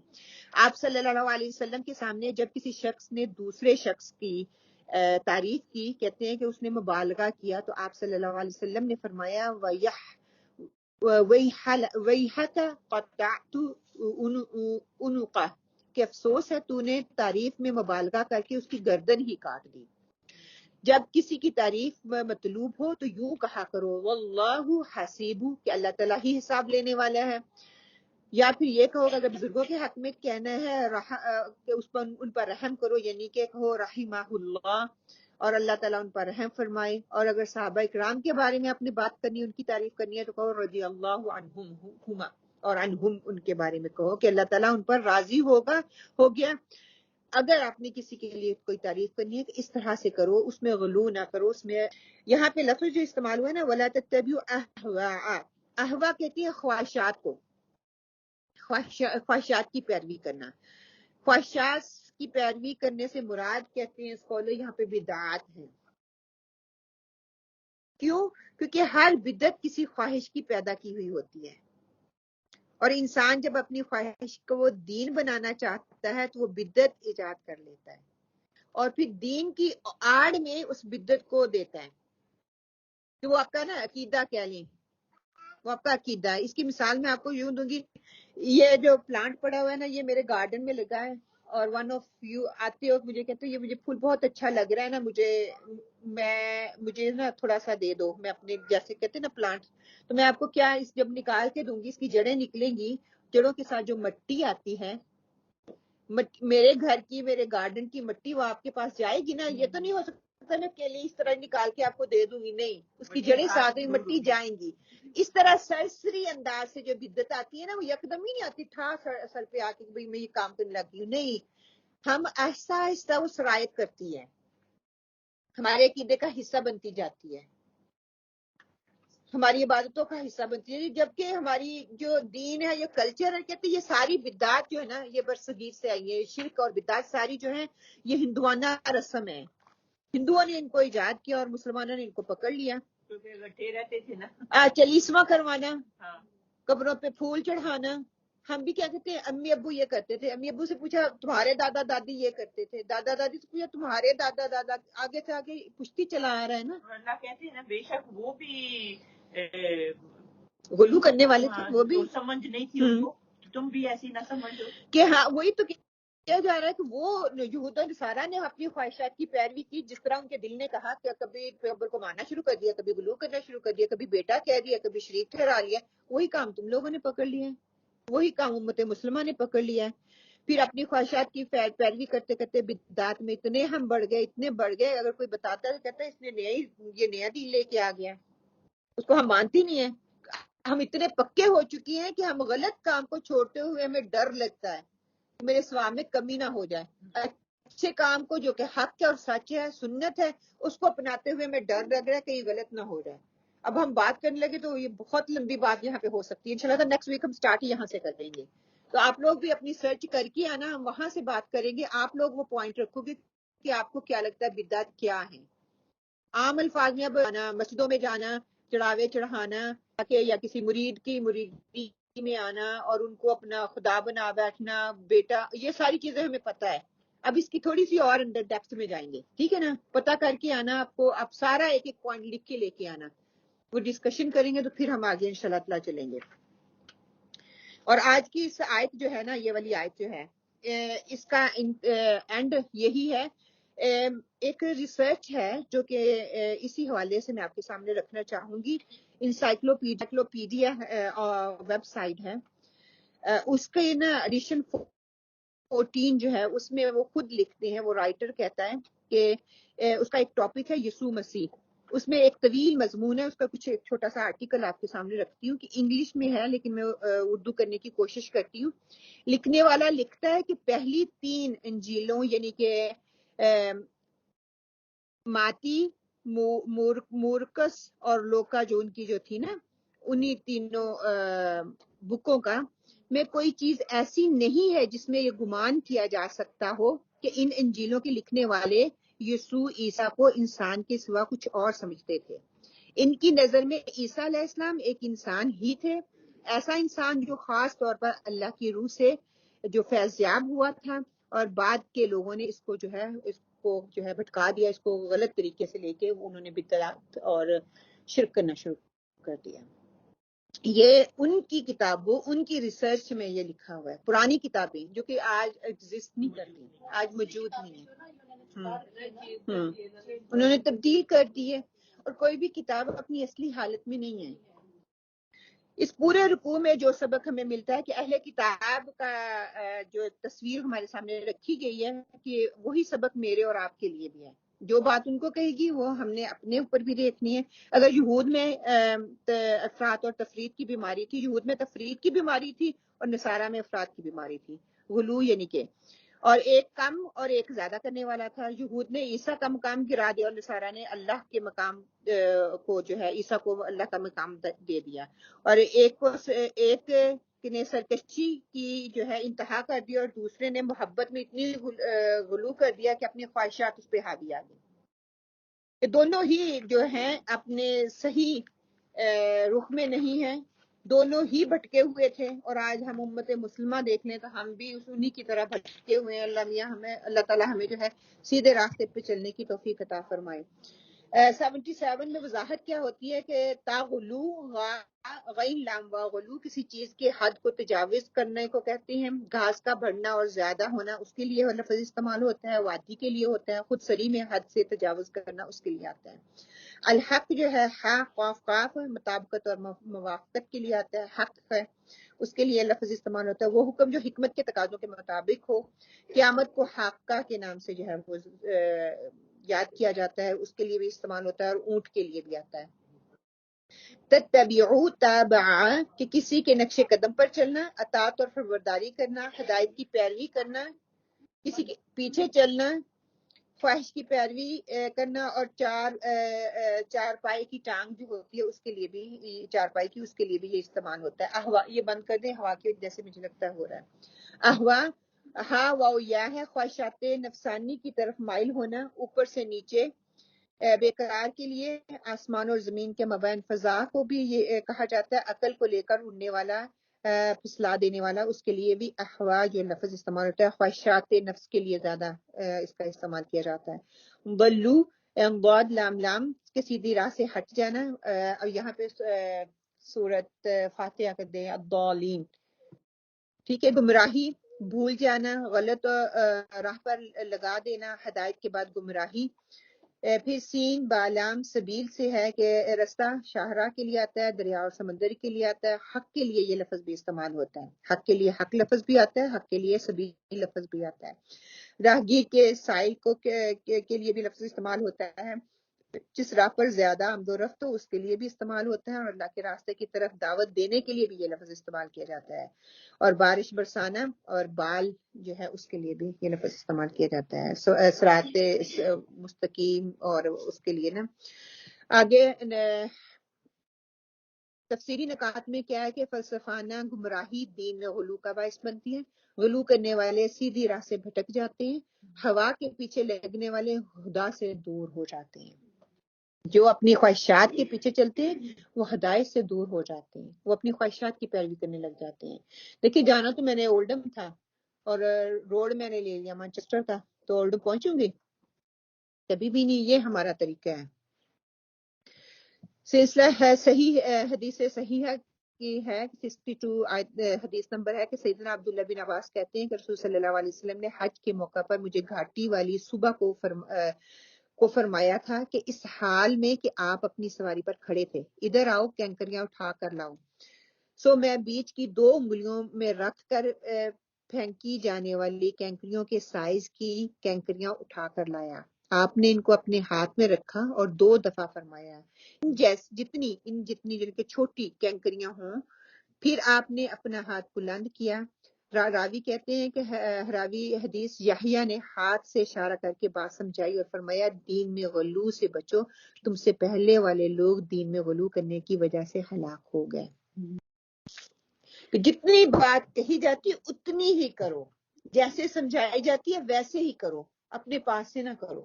موٹی کنکری بھی اٹھا سکتے تھے کر کے اس کی ایگزامپل دی کہ آپ سے ہمیں ہر چیز ہمیں بتا دی، یعنی کہ کوئی چیز ہمیں چھوڑی ہو، ہم لینے والے بنے.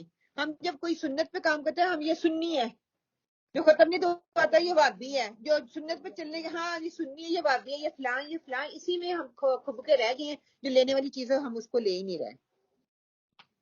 اب کیا انبیاء کا قتل، انبیاء کی تعظیم میں غلو کرنا، بنی اسرائیل کا افراط اور تفریح، انبیاء کا قتل کرنا، انبیاء کو اللہ کا بیٹا کہنا اور انبیاء پر بہتان ترازیاں کرنا، یہ جو بنی اسرائیل کا غلو تھا.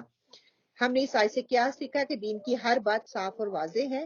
دین کی کسی بات کو بڑھا چڑھا کر پیش کرنا نہیں چاہیے. اس لیے کہا کیوں کروں، مطلب میری خواہش میرے اوپر اتنی حاوی ہے میں ماننے کے لیے تیار ہی نہیں ہوں. یا پھر میں کہوں آئی نو مجھے پتا ہے میں کرنا نہیں چاہتی، سارے کر رہے ہیں میں کون سا کوئی غلط کر رہی ہوں، مطلب دلیلیں نہ دیں. ثواب بھی ہے میں یہ جو کر رہی ہوں. ہاں ثواب بھی ہے قرآن پڑھنا. بہرحال آپ نے نیکسٹ ویک ٹاسک کر کے لے کے آنی، پھر ہم بات کریں گے. خواہشوں کے پیچھے نہیں چلنا. تو یہ آج کا ہمارا سبق تھا. الحمدللہ ٹاسک آپ نے یہ کر کے لے کے آنا ہے کہ ہم جو ہے بدعات کیا کرتے ہیں اور بدعات میں غلو کس طرح سے کرتے ہیں، وہ آپ ایک ٹاپک لے کے آنا. کہ ہمیں یہ تو پتہ چل گیا ہے کہ یہ بدعات ہیں مین والی، میں ان کی دہرائی نہیں چاہ رہی کہ قبروں پہ جانا، کپڑے چڑھانا، چڑھاوے چڑھانا، یہ ہم سب کو پتہ ہے. ٹھیک ہے، ہم کون سی بدعات کرتے ہیں اور غلو بدعات تو کرتے ہیں، پھر اس میں غلو کر لیتے ہیں، یا تو اس کو دین کا حصہ بنا لیتے ہیں یا ہمارے باپ دادا کرتے آ رہے ہیں، اس میں کوئی حدیث کا کوئی کنسپٹ نہیں ہے. جی آپ نے کر لیا. سبحانك اللهم وبحمدك نشهد ان لا اله الا انت ونستغفرك ونتوب اليك. وقولوا قولي هذا واستغفر الله لي ولكم. امين. اللهم آمين. سبحانك اللهم وبحمدك نشهد ان لا اله الا انت ونستغفرك ونتوب اليك. اللہ سبحانہ تعالیٰ ہمیں قرآن کو پڑھنا، اس کو سمجھنا کی توفیق عطا فرمائے. جو آج ہم نے پڑھا ہے اللہ تعالیٰ ہم کو اس کو بہترین طریقے سے سمجھ کر اپنے اندر عمل میں لانے کی توفیق عطا فرمائے.